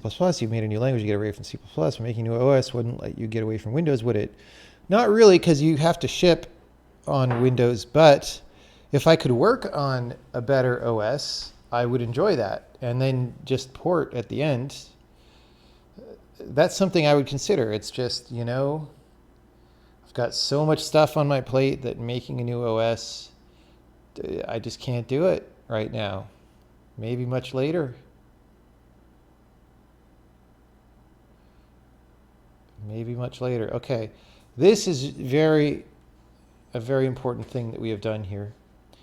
Never mind that we loaded a compressed thing and recompressed it, and it's horrible every time we do that, but okay. Very important updates to the testing song. Okay. So we already basically have declared victory for this stream because the goal was to reduce the undo spam, and we have done that. We haven't completely eliminated it, but we've reduced it.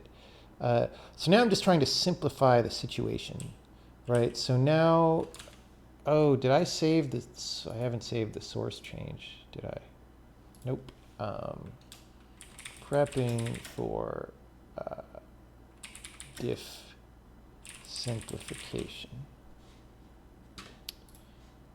Okay. Well,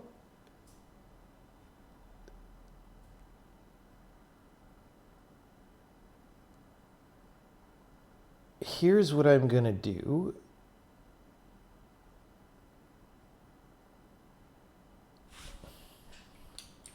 I'm just going to do this right here.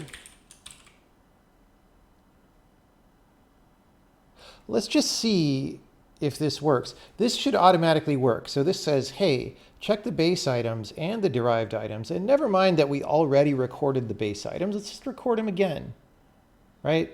Redundantly and whatever. And let's just make sure that that works. Okay, let's close gold. I got too many windows open. It's driving me crazy. So many windows. All right. Unfortunately, I can't make the streaming gaze overlay go away. All right, let's see what happens. Do we barf for some reason? Not apparently. Oh! Oh, maybe. 664. Assert that we're not... That's actually... That might not be a new problem. So it's on my to-do list to debug a thing there when we drop a mirror into the water. It just usually doesn't happen with these stones. Now either we've made it more likely to happen,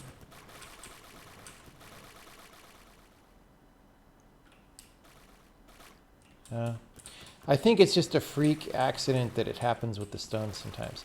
It's still on our list. We have to debug that. It's a very bad problem. But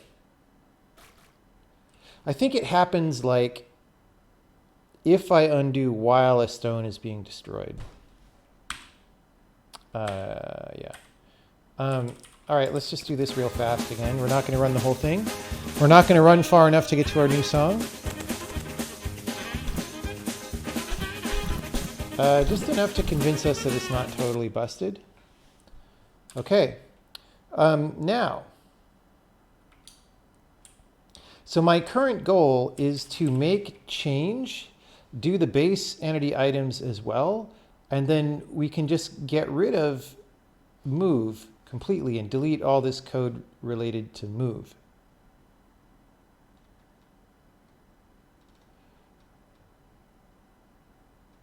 So now the next step to do that is going to be, so eventually we want to get rid of these mem copies. Let's put a mem copy removal here.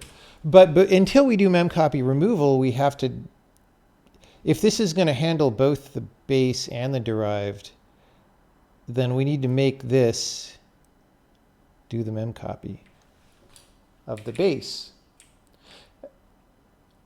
I think that'll work. In principle, I believe it should work. I don't know for sure. Well, let's try taking a slightly big step.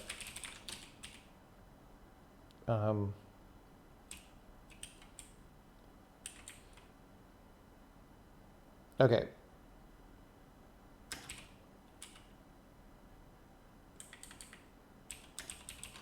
So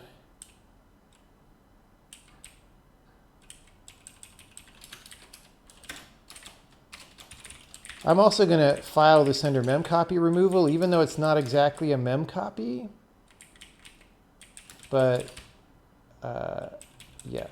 So here what we're saying is like, look, anytime we record a change, like if the entities differ in any of these members, the base or derived members, we're just treating them the same. And then all this is garbage mem copy that's going to go away eventually, and I'll explain why. Actually, I can tell you why right now. Because instead of mem copying the stuff, we're going to say, we're going to take this diff that we got, and we're going to turn right back around and say apply diff of this string onto the old E, right? And that'll write the new fields. Oh, actually, we don't even need to do that because remember we said we're going to add an argument to this that automatically applies the diff. So we won't even need to do that. It'll be awesome. Except that we can't use that in the creation case. I don't know. We'll see. We'll see.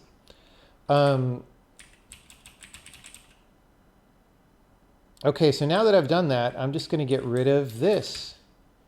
We no longer generate move events at all.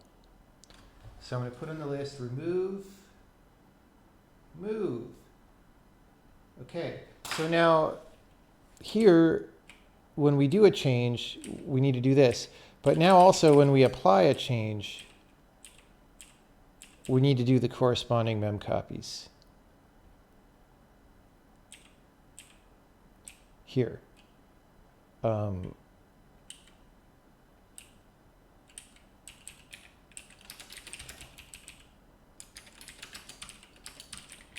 So those are the ones that were already there for change, and now we need to get the ones from move.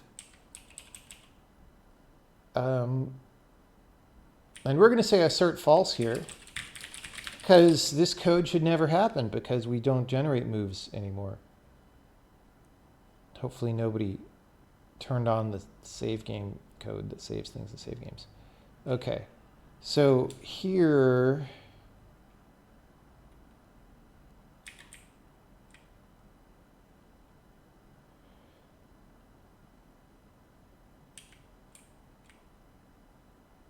why doesn't this do...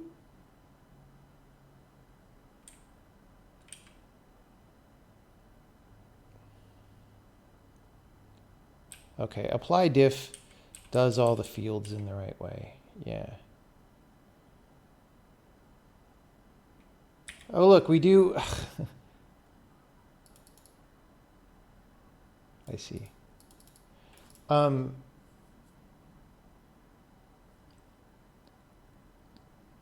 We can't do this anymore because we don't have a separate undoable data field.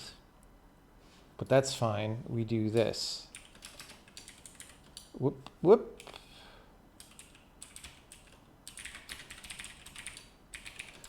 I hate it when I lose my place in the file. So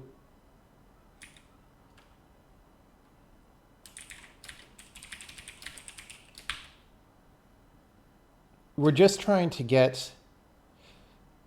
So this used to do a different thing if we were doing an undo or a redo, but now that is packed into our diff.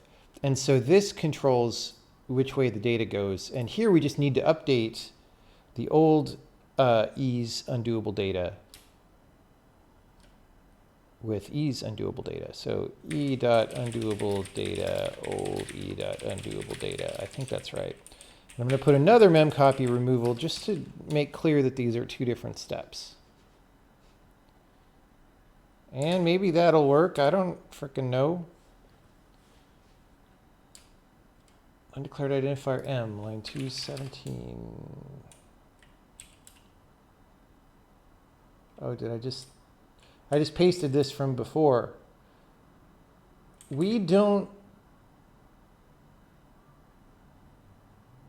need all of this. We need...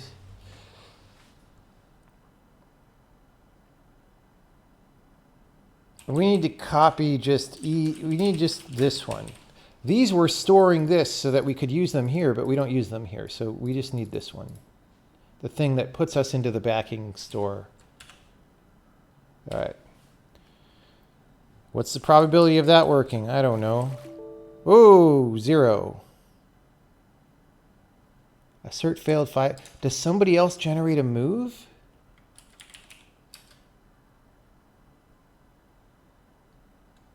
Wait. Oh, serialize. 583.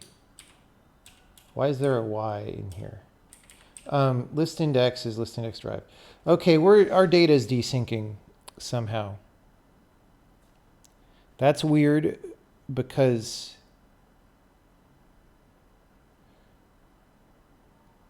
we didn't change anything.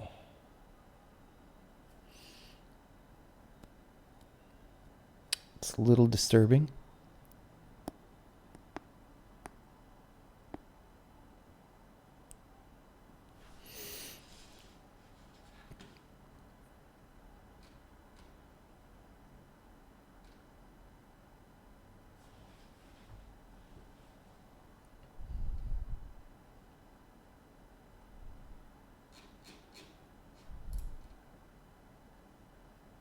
Some advice about learning code and living off of it without any actual college education. You don't need a college education to learn to program. It can help for many people, and there's other reasons to go to college, but there's reasons not to go to college these days too. For example, that it's very, very expensive. So, you know, if you don't want to go to college, or if it's not a reasonable option for you to go to a good college, you can certainly learn on your own. It's fine. The internet has democratized that. And you just be motivated and start learning. That's the thing, right? The thing that college gives a lot of people is just a conveyor belt that they can kind of ride on, and they don't have to self-direct about what to learn or how to learn it, because people tell them that. And that's actually a very valuable thing in a lot of contexts. So that's the thing that you have to provide for yourself if you're not going to school, is just you have to self-direct and self-motivate. But as long as you do those things, you'll be fine.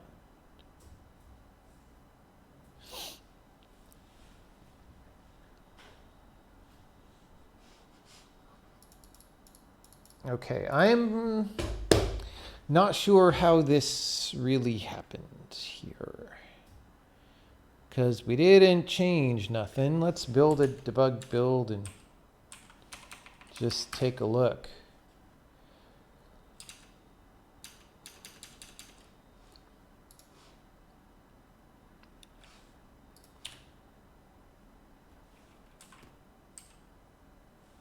These are old breakpoints. Okay, my first undo broke, which is very strange. Really do one undo.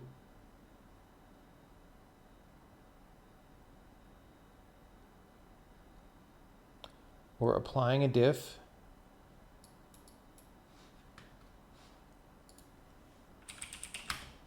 It was 100 bytes. That's a lot of bytes.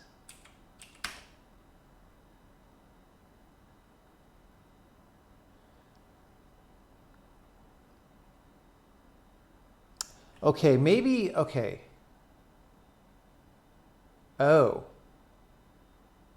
So before we were copying, remember we stored the base entity data in the old entity when we generated that move event, and then we did the derived data diff and said, hey, let's diff the base entities also. And back when we did that, I said, hey, we're redundantly checking them, and so we'll pack them an extra time, and that's fine. But we wouldn't pack them an extra time because we just copied them, so they're guaranteed to be identical. So back then, we actually never were storing any base entity items, so it was not as good of a test as I thought it was.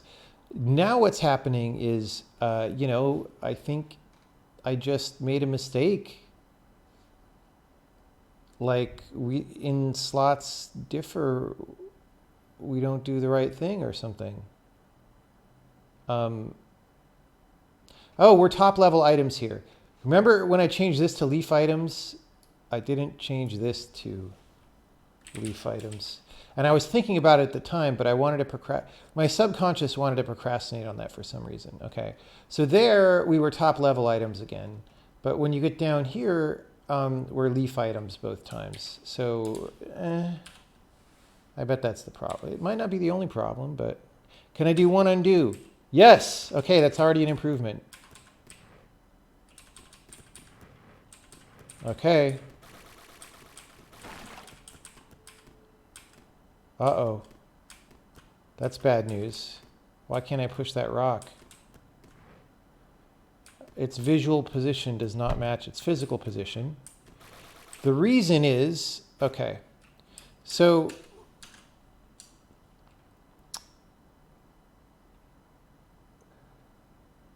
one of the things,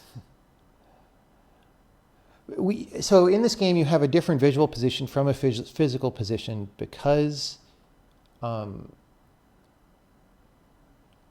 it's a grid-based game, and you want to know what grid square people occupy, right? So this copy undoable data probably has something to do with that, right? Well, I don't know. Anyway.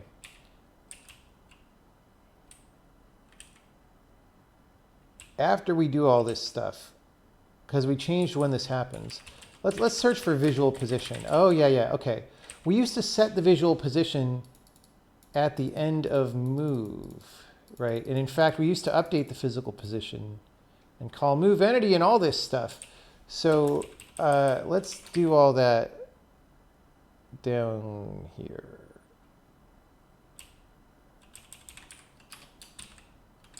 Because there's no more move event. All right.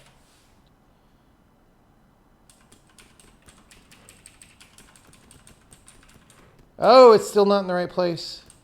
What the hell? Wadu heck.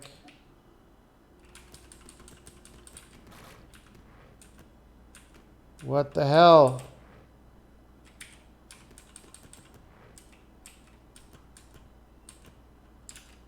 Huh? Did I recompile correctly? Did I paste this? It's in change. So when we,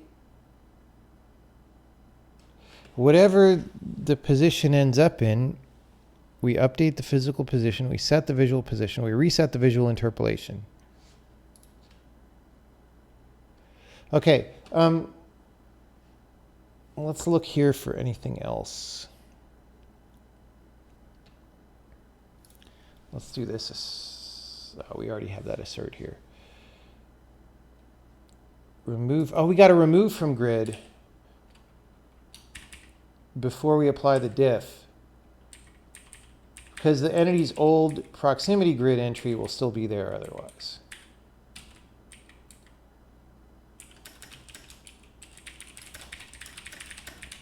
Only do this if the position item changed.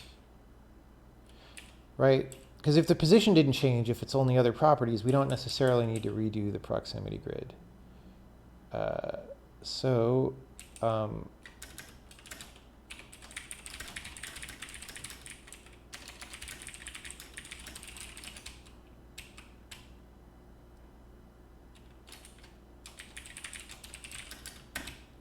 Let's just make that note there. All right. Yeah, having old proximity grid entries sitting around is not what you want.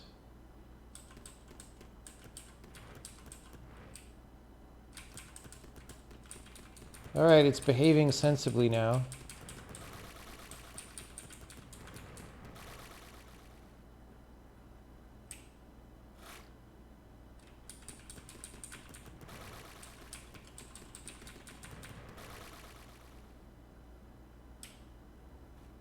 All right, this is good. So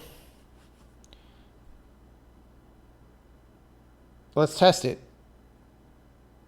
all the way through.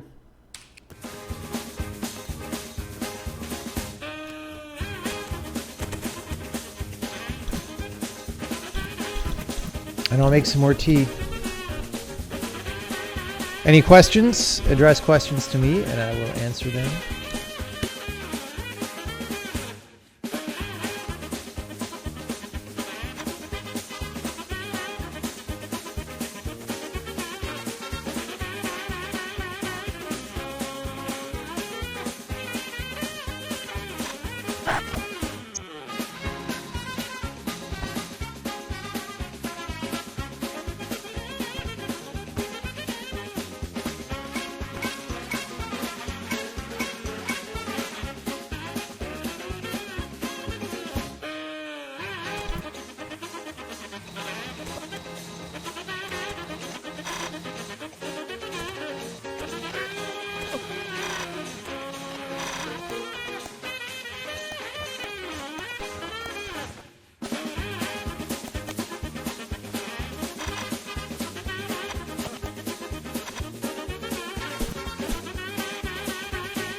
What does it mean for a puzzle to have a point? I mean, I feel like I've covered that somewhere.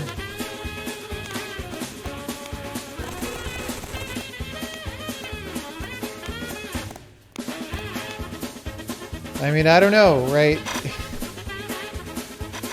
It's something that I do by example in my games for sure.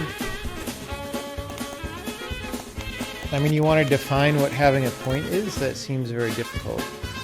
I don't know.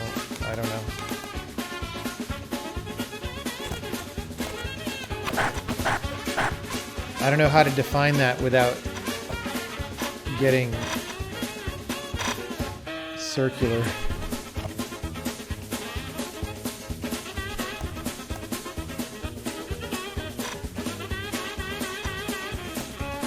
No, we haven't spoiled the game for everyone because these aren't the final levels. So there you go.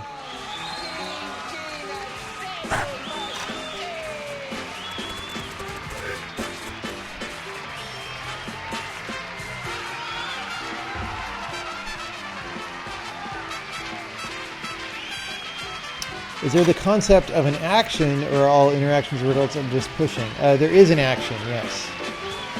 It is not super minimal in the way the witness is or something. There's several things that you could do, depending on what items are in the level.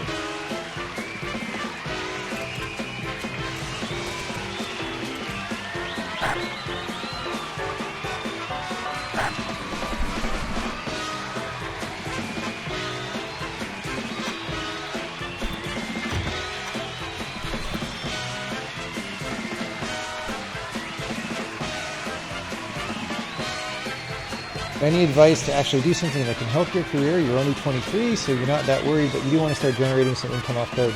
Well, I mean, can you actually program? If you can, it shouldn't be that hard, because programmers are still really in demand, right? If you can't totally program at a professional level yet, then just work on it. You know, work on it. If you're good, people will want you.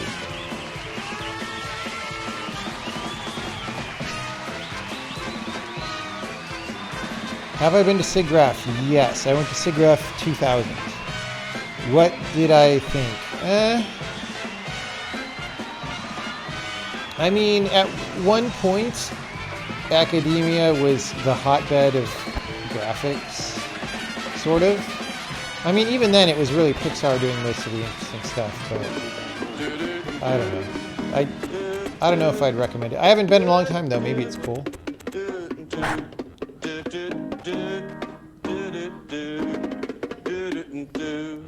Telling the truth can be bad news. Telling the truth can be bad news. Telling the truth can be telling the truth can be good news. Telling the truth is a bad idea. Telling the truth is a difficult problem. Telling the truth is a scary. Telling the truth is a scary predicament. Telling the truth is a bitter herb. Telling the truth is a dangerous tunnel. When you get out of that tunnel, you've got bitter a black herb. life ahead. Didn't that one guy rant about how much of a boy's club computer graphics was? Gender rants in 2018 are pretty tired, honestly. What? Danger. Telling the truth can be danger. Telling the truth can be dangerous business. Telling the truth can be dangerous business. Why? Oh, not a gender thing? You just mean like old boy network kind of a thing? Yeah, maybe. The truth can be dangerous business because if yourself, you don't know why. But I don't know. I mean, like in video games, if you do awesome graphics, you can go to SIGGRAPH and whatnot. Like, you don't know yourself, then you don't know why. I don't feel like it's Is that brilliant? that sheltered or whatever. Honest and popular don't go hand in hand. We're gonna need another song. That you can play the accordion. No one will. We're like close to the end of Dangerous Business. I think we're gonna have to speed up the test as well, for sure. Okay, well, that is all fine. So we can remove the whole concept of move.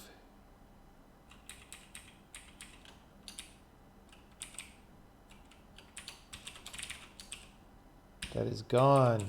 Change is 0, creation or destruction 1, ocean change 2. Because we don't save these in files yet, so I'm free to change these values. Move. Oh, entity move is gone. Move here is gone.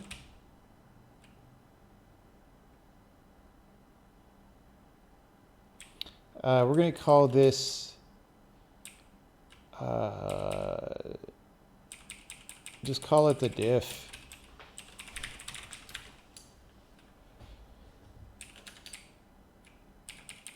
Oh, in creation and destruction, we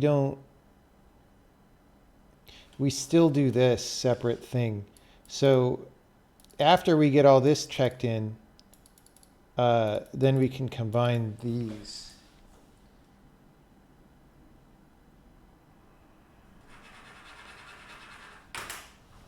Okay. Telling the truth could be good news.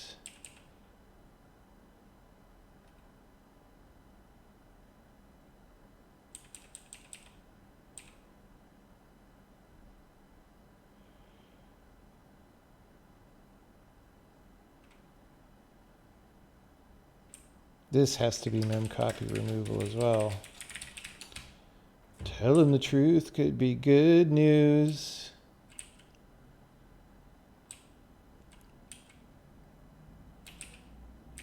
Can get rid of that. This is called diff.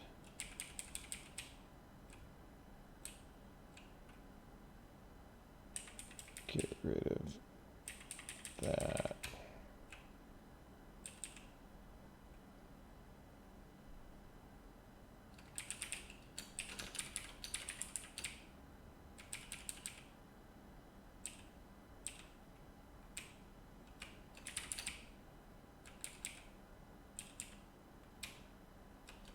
Did I change both of them? Did I change the name of the one on creation?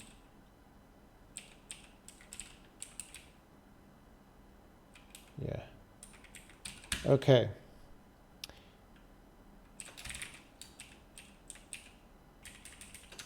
This is commented out code, but we'll take move out of there. Anyway, is that everything? Obviously not.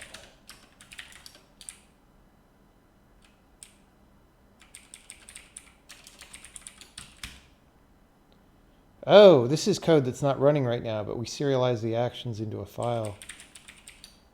Okay.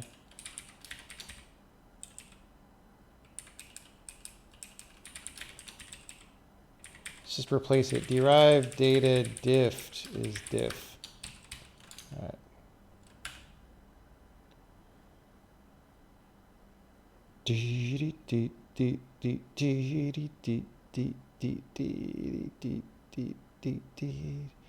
Entity move does not exist.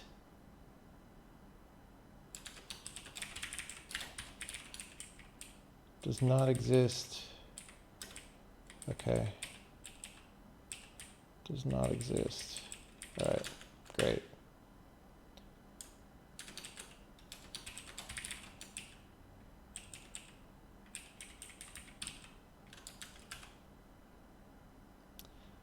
Telling the truth could be bad news. Telling the truth could be good news. Okay, well, what happened there? We won't run the whole test again, but we'll run it for a second. All right.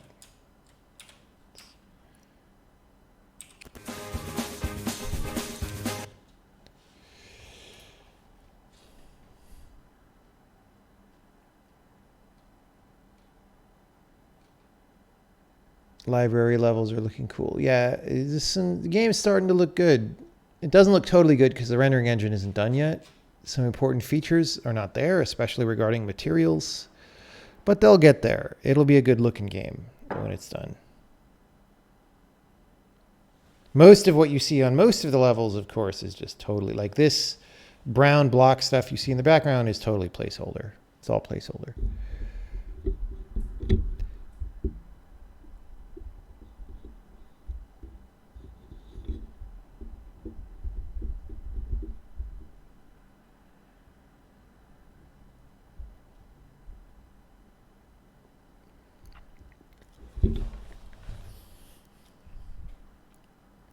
All right, I think I'm convinced I didn't break anything there. Oh, let's do an editor test.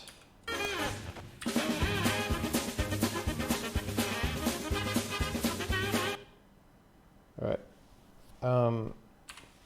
Editor load.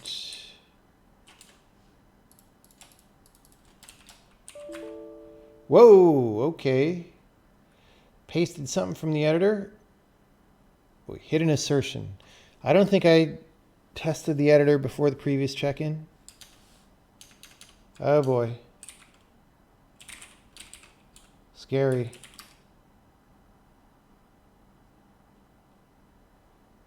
Okay.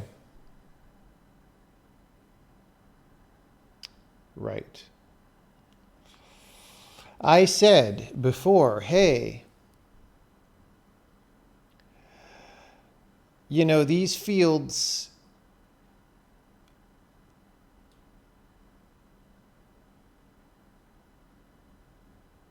are not going to change during gameplay, only in the editor.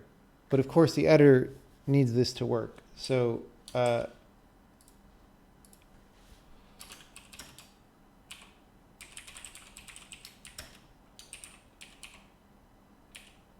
okay. Oh, we're asserting that the element type is pod. So,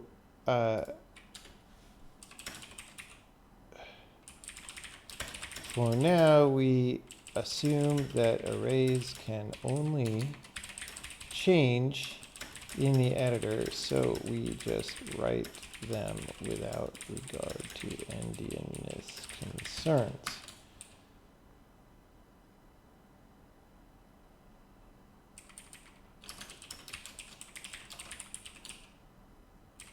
And we'll put the same thing down here. So I really had better check this in, because if anybody tries to work tonight, they're going to have bad news, like telling the truth. It's going to be worse news than telling the truth, even.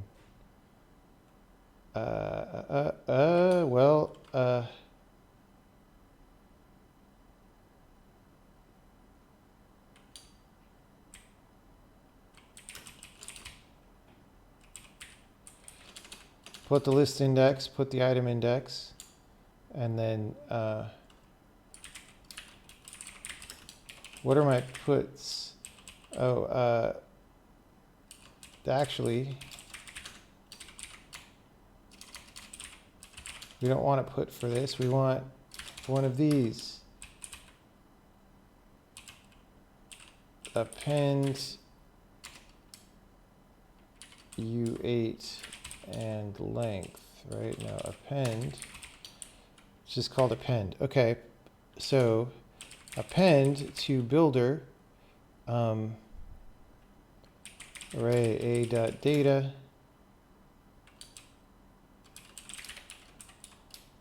Oh, it already is pointed to U8. And length.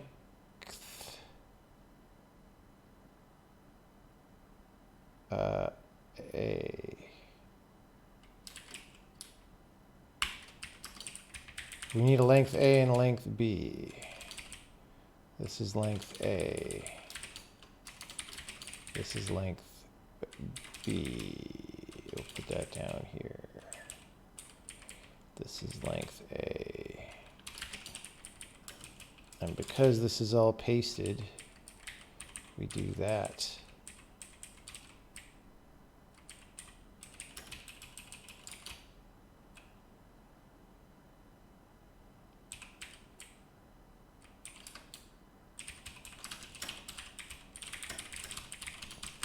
So we get length B.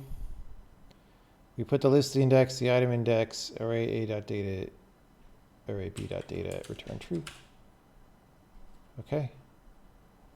Well, I don't know. All right, I pasted. I pasted. I pasted. I'm going to edit the override color on these guys to be green. I'm going to edit this one to be purple. And then we're going to undo these things. Oh! Okay, well maybe I did something wrong. String line 869. What the hell is there?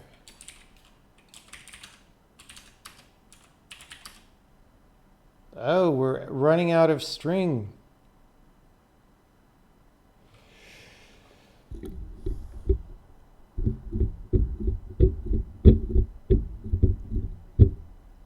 Well, what is apply diff doing for arrays?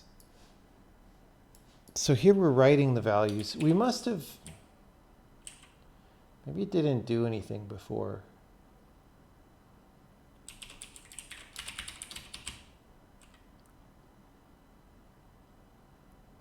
Apply diff doesn't do anything if it's an array. So let's just not do anything. I guess the editor reinitializes this.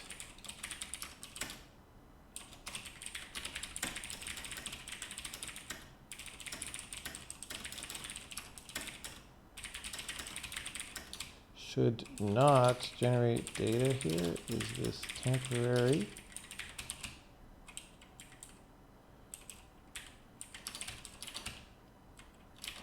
I worked so hard on that, like 10 lines of code. All right.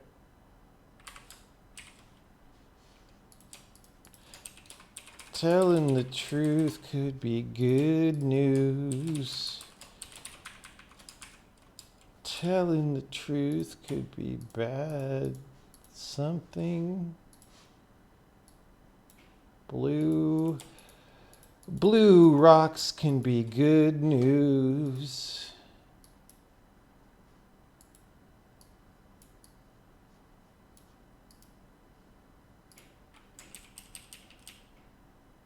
All right.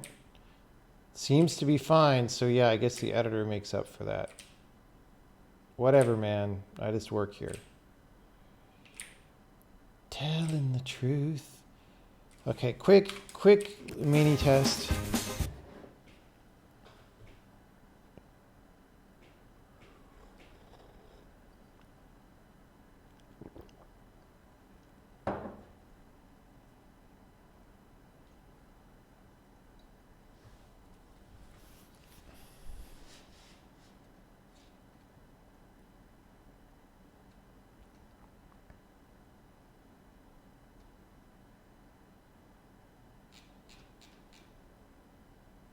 Oh, thanks for reminding me. I need to get a USB stick to take on my trip tomorrow. Let me hunt for that. There's one.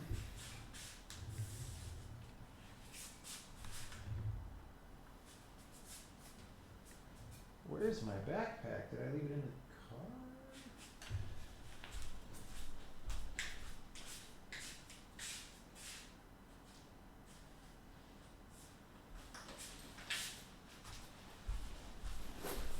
All right, we might be getting toward the end of the stream. We've had very good success here. We're very close. Oh, we've got one more thing to do or something, but let me check this in. I'm not sure if I want to try to do memcopy removal tonight because I'm getting tired. Whoops, I didn't mean to update, but we'll do that. We'll say add or fix editor asserting in undo system. Maybe we had some other changes there too, but whatevs. All right, so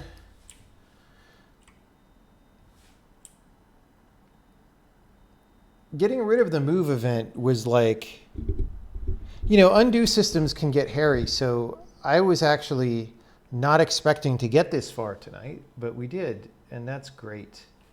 We did the simplify.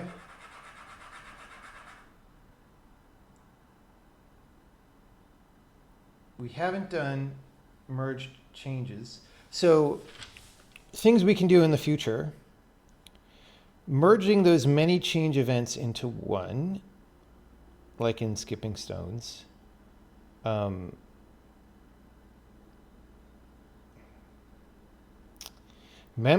removal. And then maybe one to do right now is this note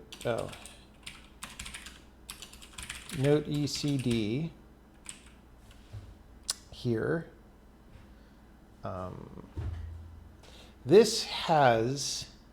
This copies undoable data. It's got an undoable data field, right? We actually would like to get rid of all instances of copy undoable data.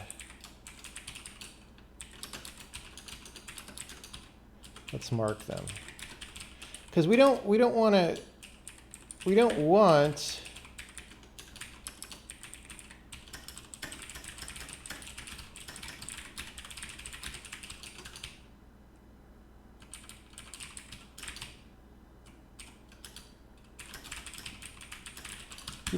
treat this as separate. Although, then we need to think about this, because this could be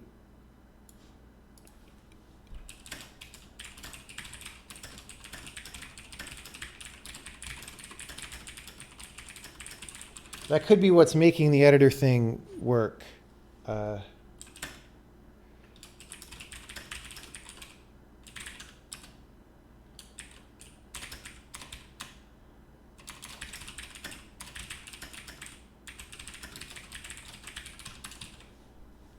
Right.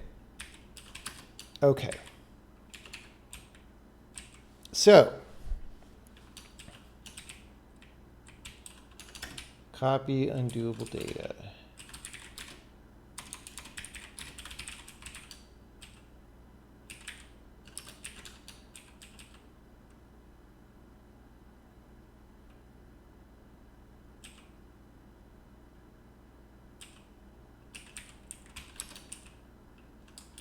Where's this? Undo mark beginning.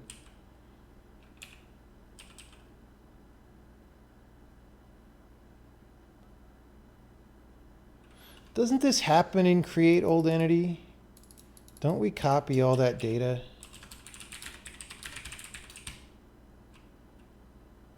We copy the derived.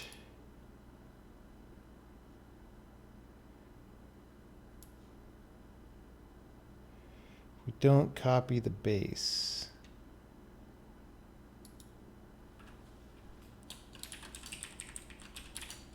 We're going to try running a bit of a test again.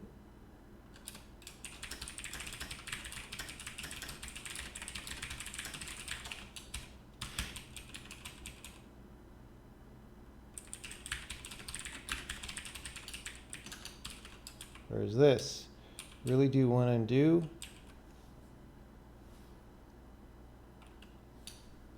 The hell? Oh, when we're doing a creation. Okay, yeah. I buy it.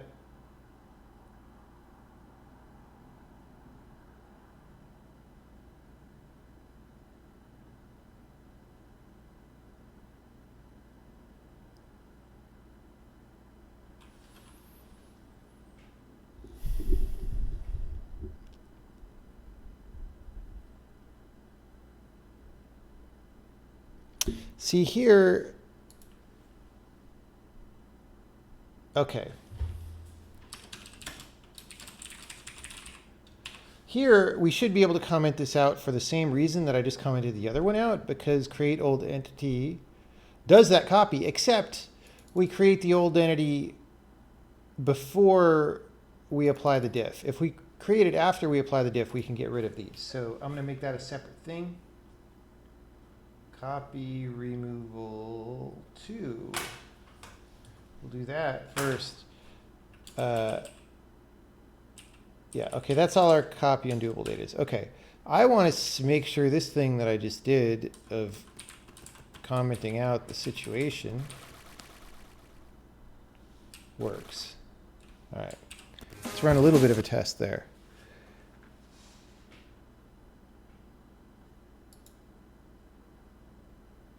Guess you weren't around yesterday when I got super frustrated on Steam. Did I get super frustrated? What did I get frustrated about? Like with the debugging taking a long time? I didn't get super frustrated about that.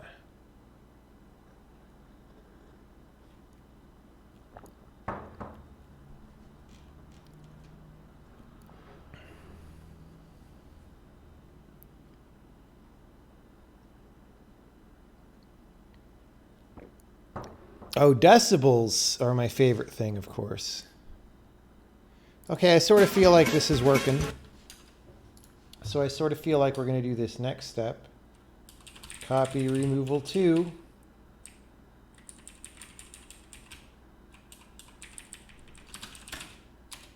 When we create old entity after, apply diff the old entity.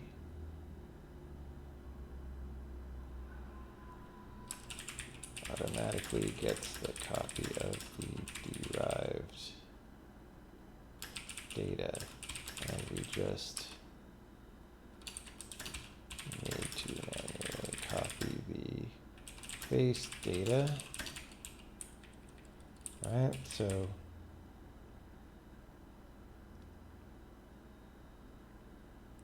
but we're going to want to get rid of this anyway. So really, we want this.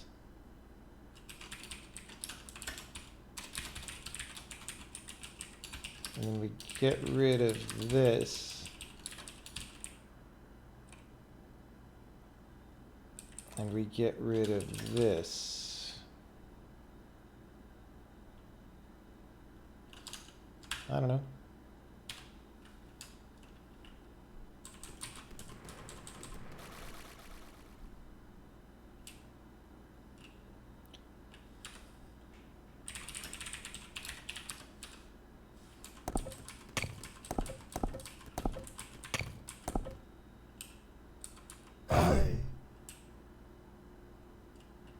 All right, well.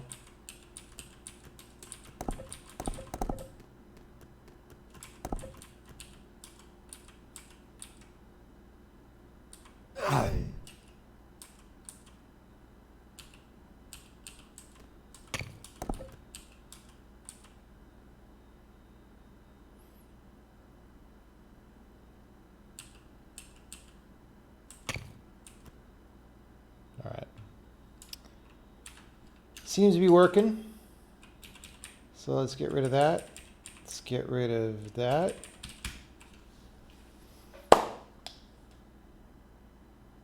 Okay. Now,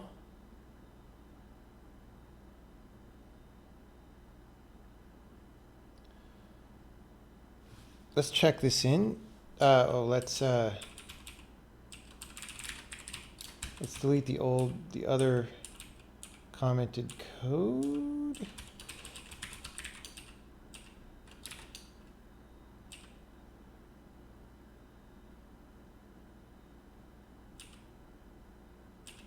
This one.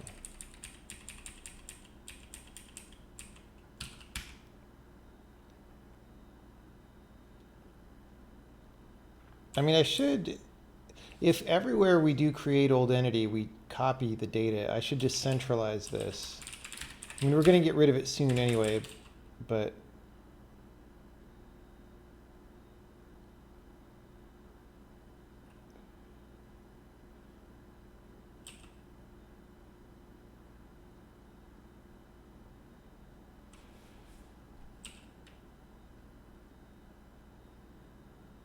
yeah, so we just want to do this.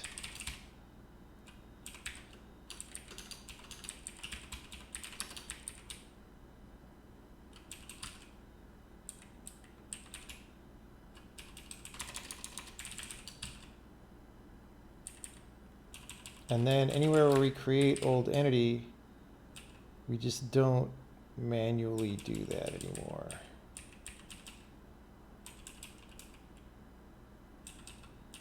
Which is really only 3 times. And yeah. And one time we weren't doing it anyway because it was getting overwritten later. All right.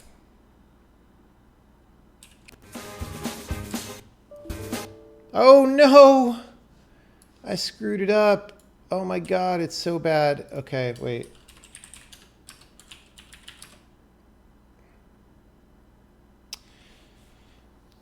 We screwed up so bad.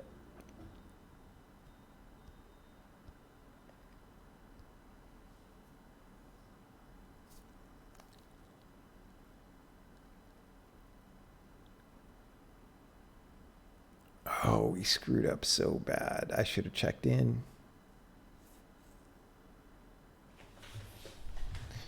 I should have checked in. Okay, does it happen for simple undos? No.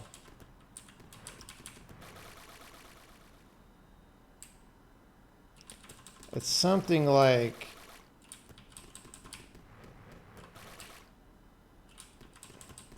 after an entity creation of a guy. Right, so level heroes 319. If I go here and do that and then undo, oh, that didn't do it. Well, okay. Remember our sanity routine.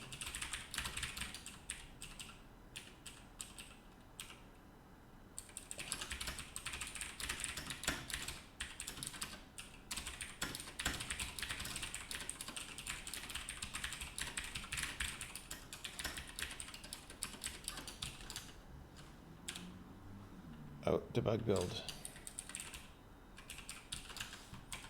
Debug build. It's not turn order in what? What is it called? Turn order, okay. No, debug builds. Did that really build? Yeah, okay. Start.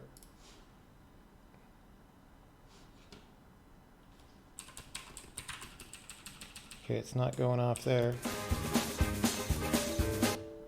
Huh. It's like right at the end of the level or something for some reason.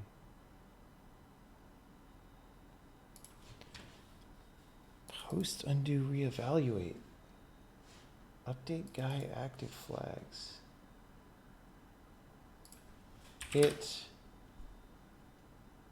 got a position. These things are set.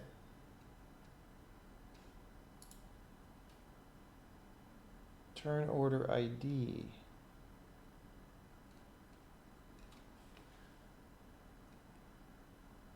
Oh, it's right. It's not this variable. Turn order ID. Right.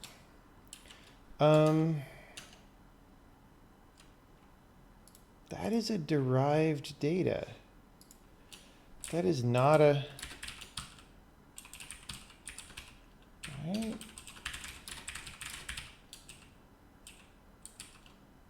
Oh, wait, no, it is. Turn order ID is on undoable entity data. Okay, that's not that surprising. Maybe we're copying it before it's set.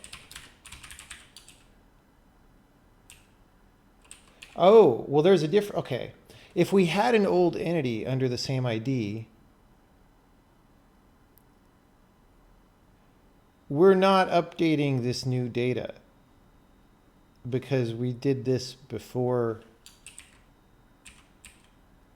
Okay. Okay.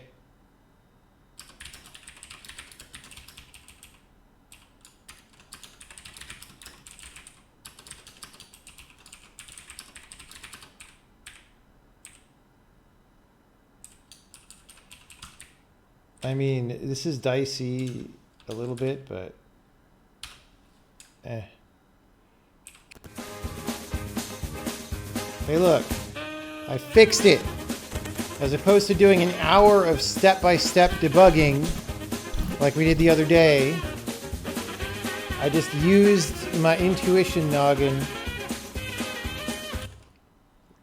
and fixed the damn problem. That is how you save time when programming. That is how you save time. I could have been stepping through code forever to figure that out. What did I even fix? I don't remember now. Oh yeah, that. Yeah.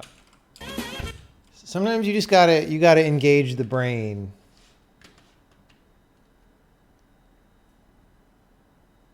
Casey makes a mistake, gives us an entertaining rant, then fixes the problem in 2 minutes. Yeah, I need to watch more Handmade Hero.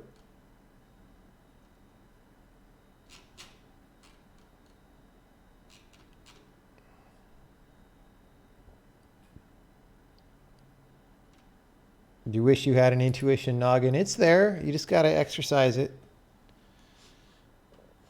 All right. Okay. So, well, let's get in the habit of testing the editor a little bit before we do check-ins.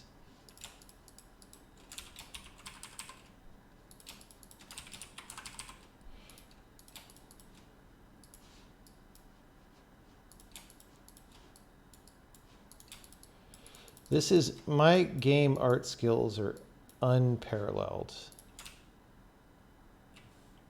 I tell you.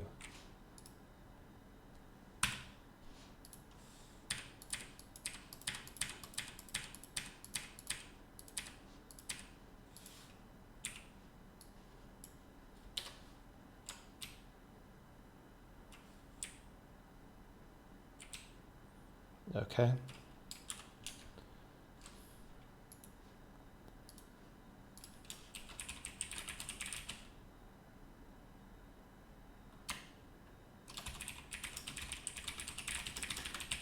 Okay.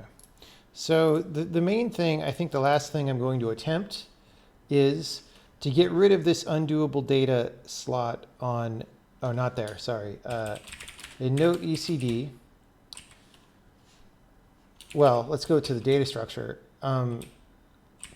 We've got this field, which we shouldn't need anymore because we have the diff and we can just store those fields in the diff just like we're doing it for the other thing, right? So let's try that and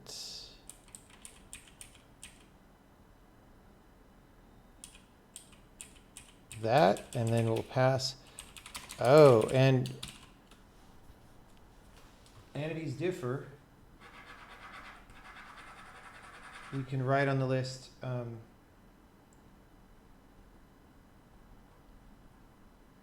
remove arguments. Because by the time all these arguments are true, comma, true, then we don't need them anymore because we're diffing everything every time. Okay.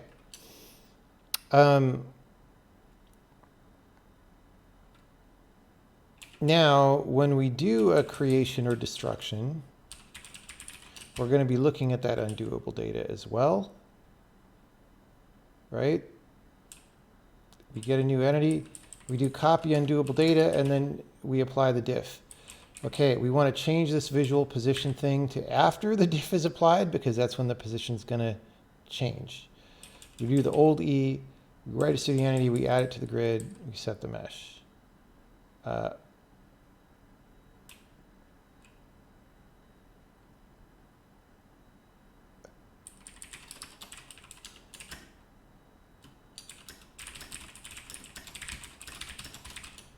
Anyway.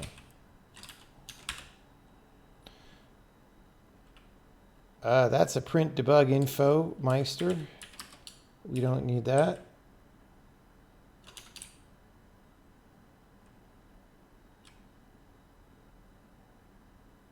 Screw it. We haven't used that in forever. Serialize. We don't need that anymore.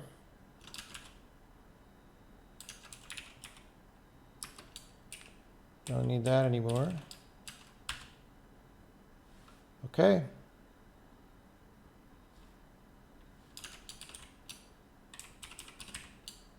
This file is so big for what it does. We're going to need to try to slim it down sometime. Maybe. Okay. Well.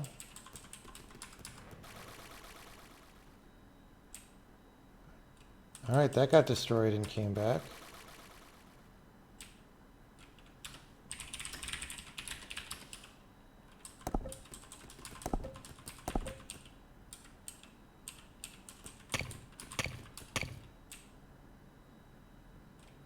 Well,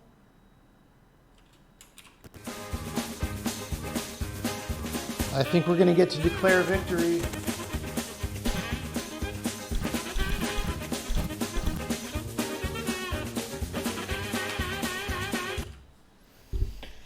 How's things going in chat? Chat's getting pretty quiet now. Nobody said much since the intuition noggin. Yeah, it's been a pretty good night. I didn't think I would get as far in the undo system as we are. We're basically ready to be able to save stuff to save games pretty soon. I just want to do that memcopy removal stuff first. And the change merging, actually. So that'll be another undo stream that we do. I'm going to LA for a couple days. So when I get back, maybe.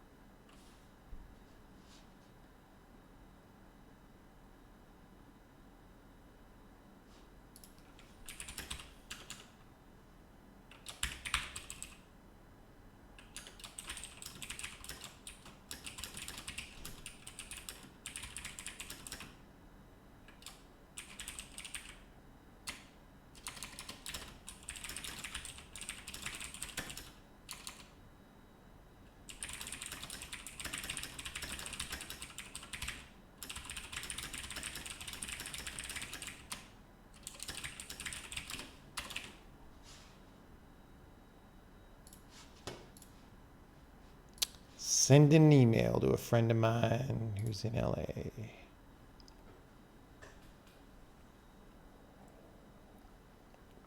Do your subscriptions make any material difference beyond giving you the stream quality options? Well, so far, according to Twitch, let me look up how much revenue the stream has made so far. Stream summary. How do I get lifetime? The lifetime revenue number and channel.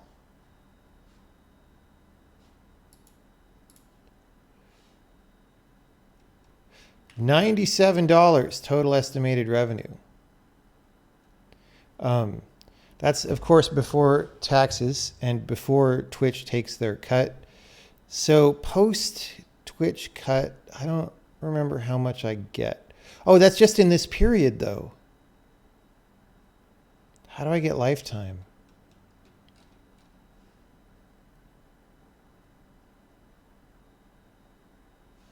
Well, anyway, so it's about $200 because we've had 2 periods, and probably Twitch takes half that, and then taxes take half that. So it's about $50 so far.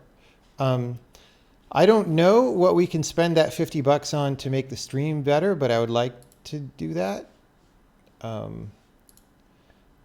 Maybe it's equipment for the stream in some way. Maybe it's something else. Maybe it's hiring someone to write the frickin' fact that should be at the bottom of the page.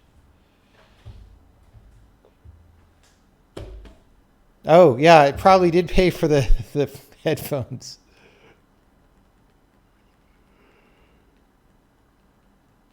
Spend it on food next time you risk your fortune making a video game. Well, if I could live for like the 4 years it seems to take me to make a game off $50, then I would be pretty talented at that. Green screen. I don't know, streamers that have green screens, it seems kind of weird often. I don't know. Vis used to have a green screen and then he got rid of it. I mean, my background here is not very good, but I could just turn the desk so that this wall over here is behind me and then it won't be such a cluttered background. I don't know.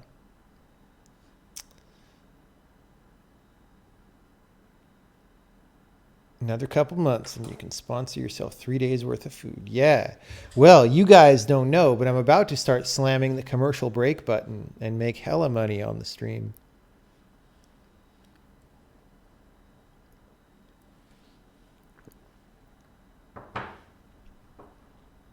Come on, I can make this like Dr. Disrespect's channel and I can have like my robot persona and like my furry persona and like, I don't know what other personas there could be. Yeah, it's true that you get more screen real estate. Like if I had a green screen behind me and the color keying worked well, you could make the camera bigger and still be able to see the same amount of code. So there's that.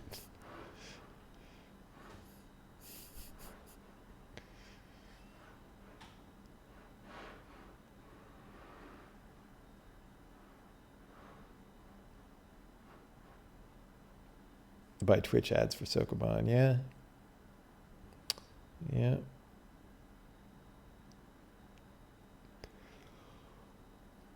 Wow, our test sure is going here.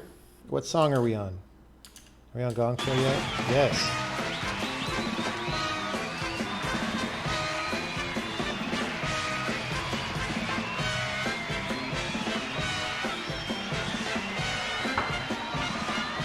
Don't look at the test if you feel like it spoils the game.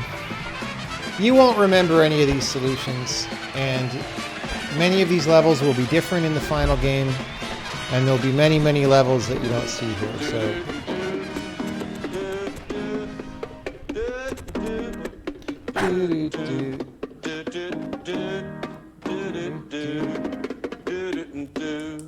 Telling the truth can be bad news. Telling the truth can be bad news. Telling the truth can be telling the truth can be good news. Telling the truth is a bad I gotta turn off the idea. undo message Telling the truth is a difficult problem. when we check in. Telling the truth is a scary. Telling the truth is a scary. What variety of graphics features are yet to be added? Mostly material system stuff and and shader customizations that the artist can do more. It's a black life ahead. Forget herb. I never heard of a hit that had the word herb in it. Telling the truth is a dangerous Dangerous. Telling the truth can be dangerous. What? Danger. Telling the truth can be danger.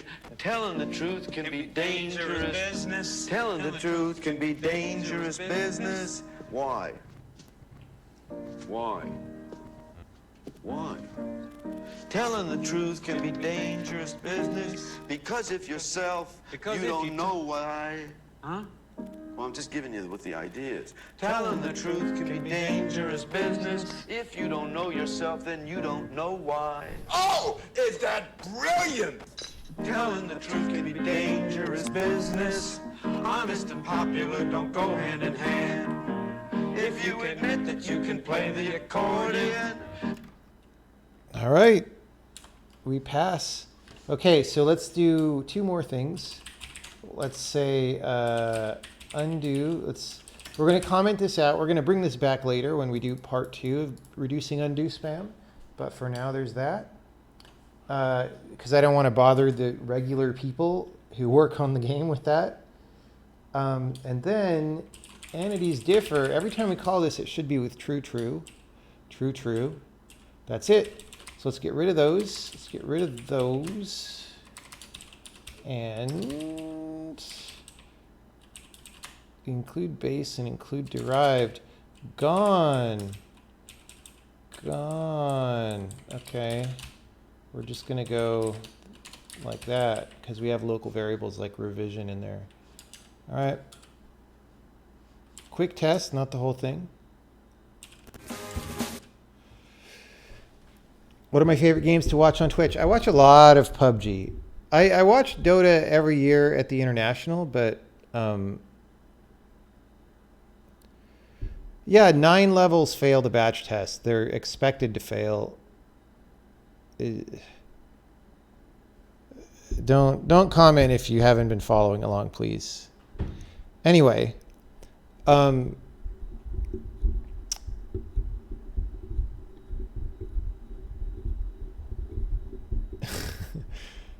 favorite PUBG streamers. You know who the favorite PUBG streamer is if you were here yesterday. All right, so this is enough.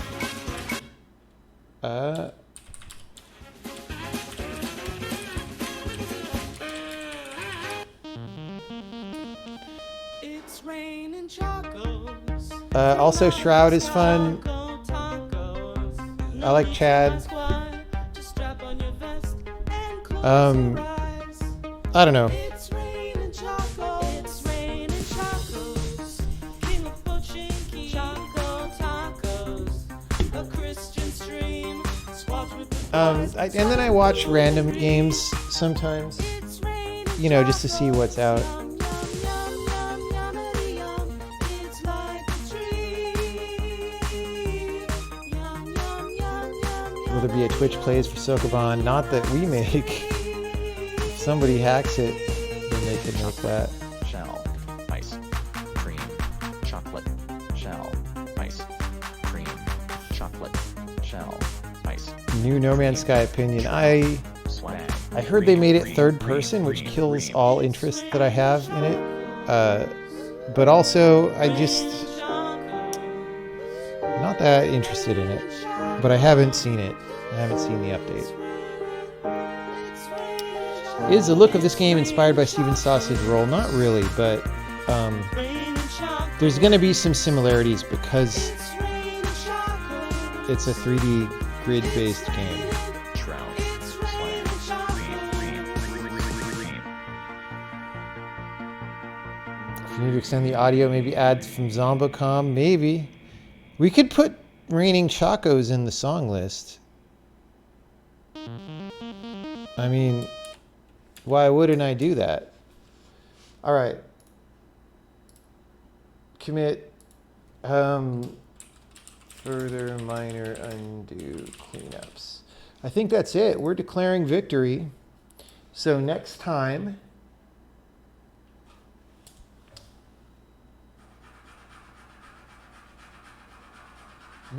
we do memcopy removal,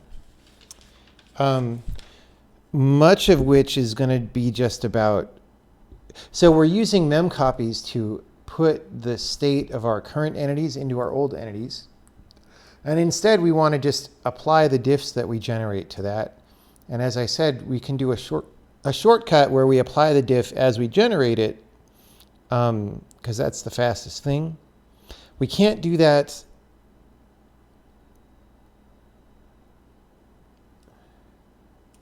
We don't need to do it for the creation case because we took out the undoable data there.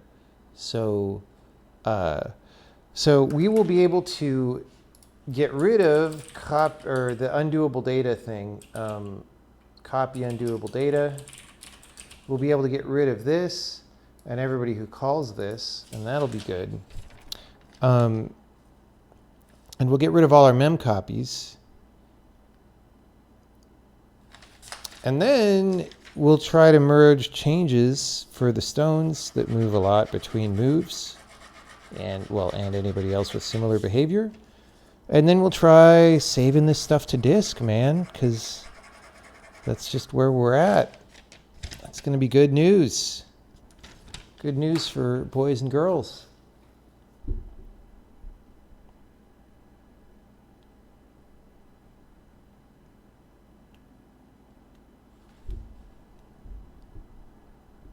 Do you think it is very advantageous to have a university degree if someone wants a job in programming?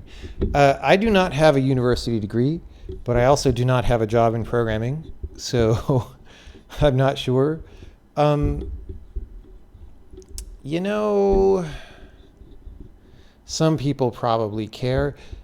Like what a degree is, one of the main things that a degree indicates is that you have an attention span and discipline and can just knuckle down and go along with a situation for years, which is what people want in a job, right? Well, that's fine. It doesn't necessarily indicate that you're a good programmer. Plenty of people graduate with computer science degrees and are terrible programmers. I don't know. It depends on who's hiring. Like, even back like in the 90s, there were a couple times when I wanted a job for a short period of time. So like I'd apply to like finance firms or whatever, like very,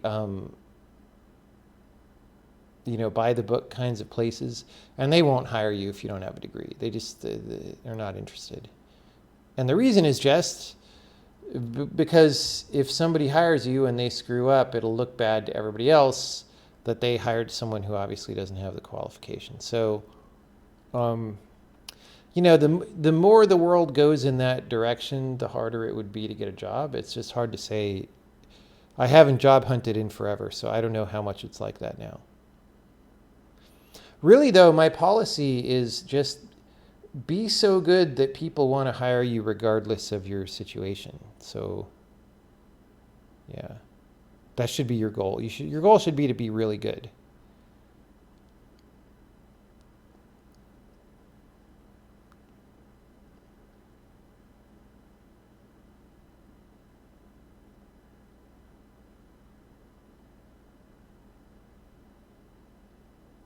Yeah, it's about ass covering on the part of the people who hire you usually.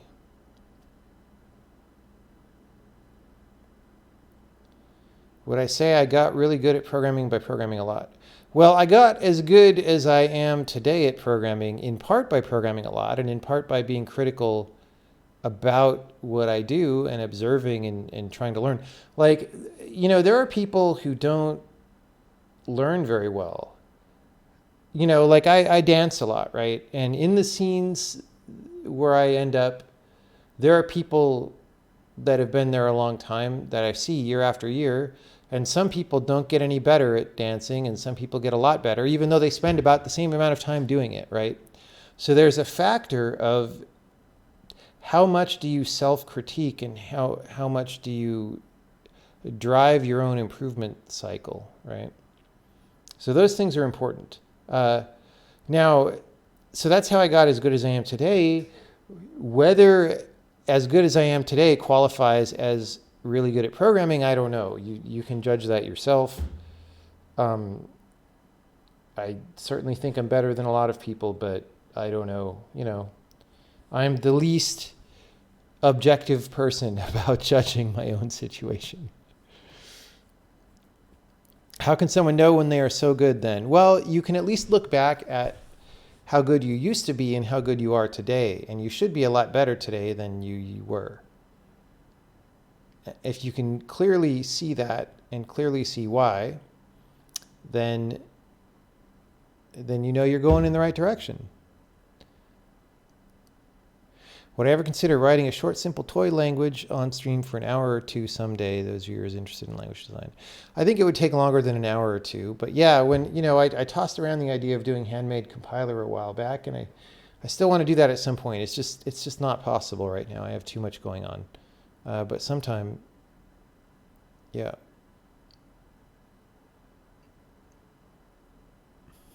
You're bad, but not JavaScript bad. Yeah, okay. That's,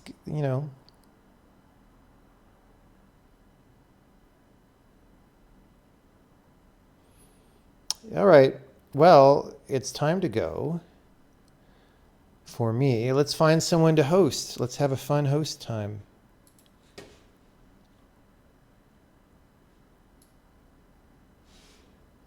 Oh, that's the wrong. Let's get a new Twitch window.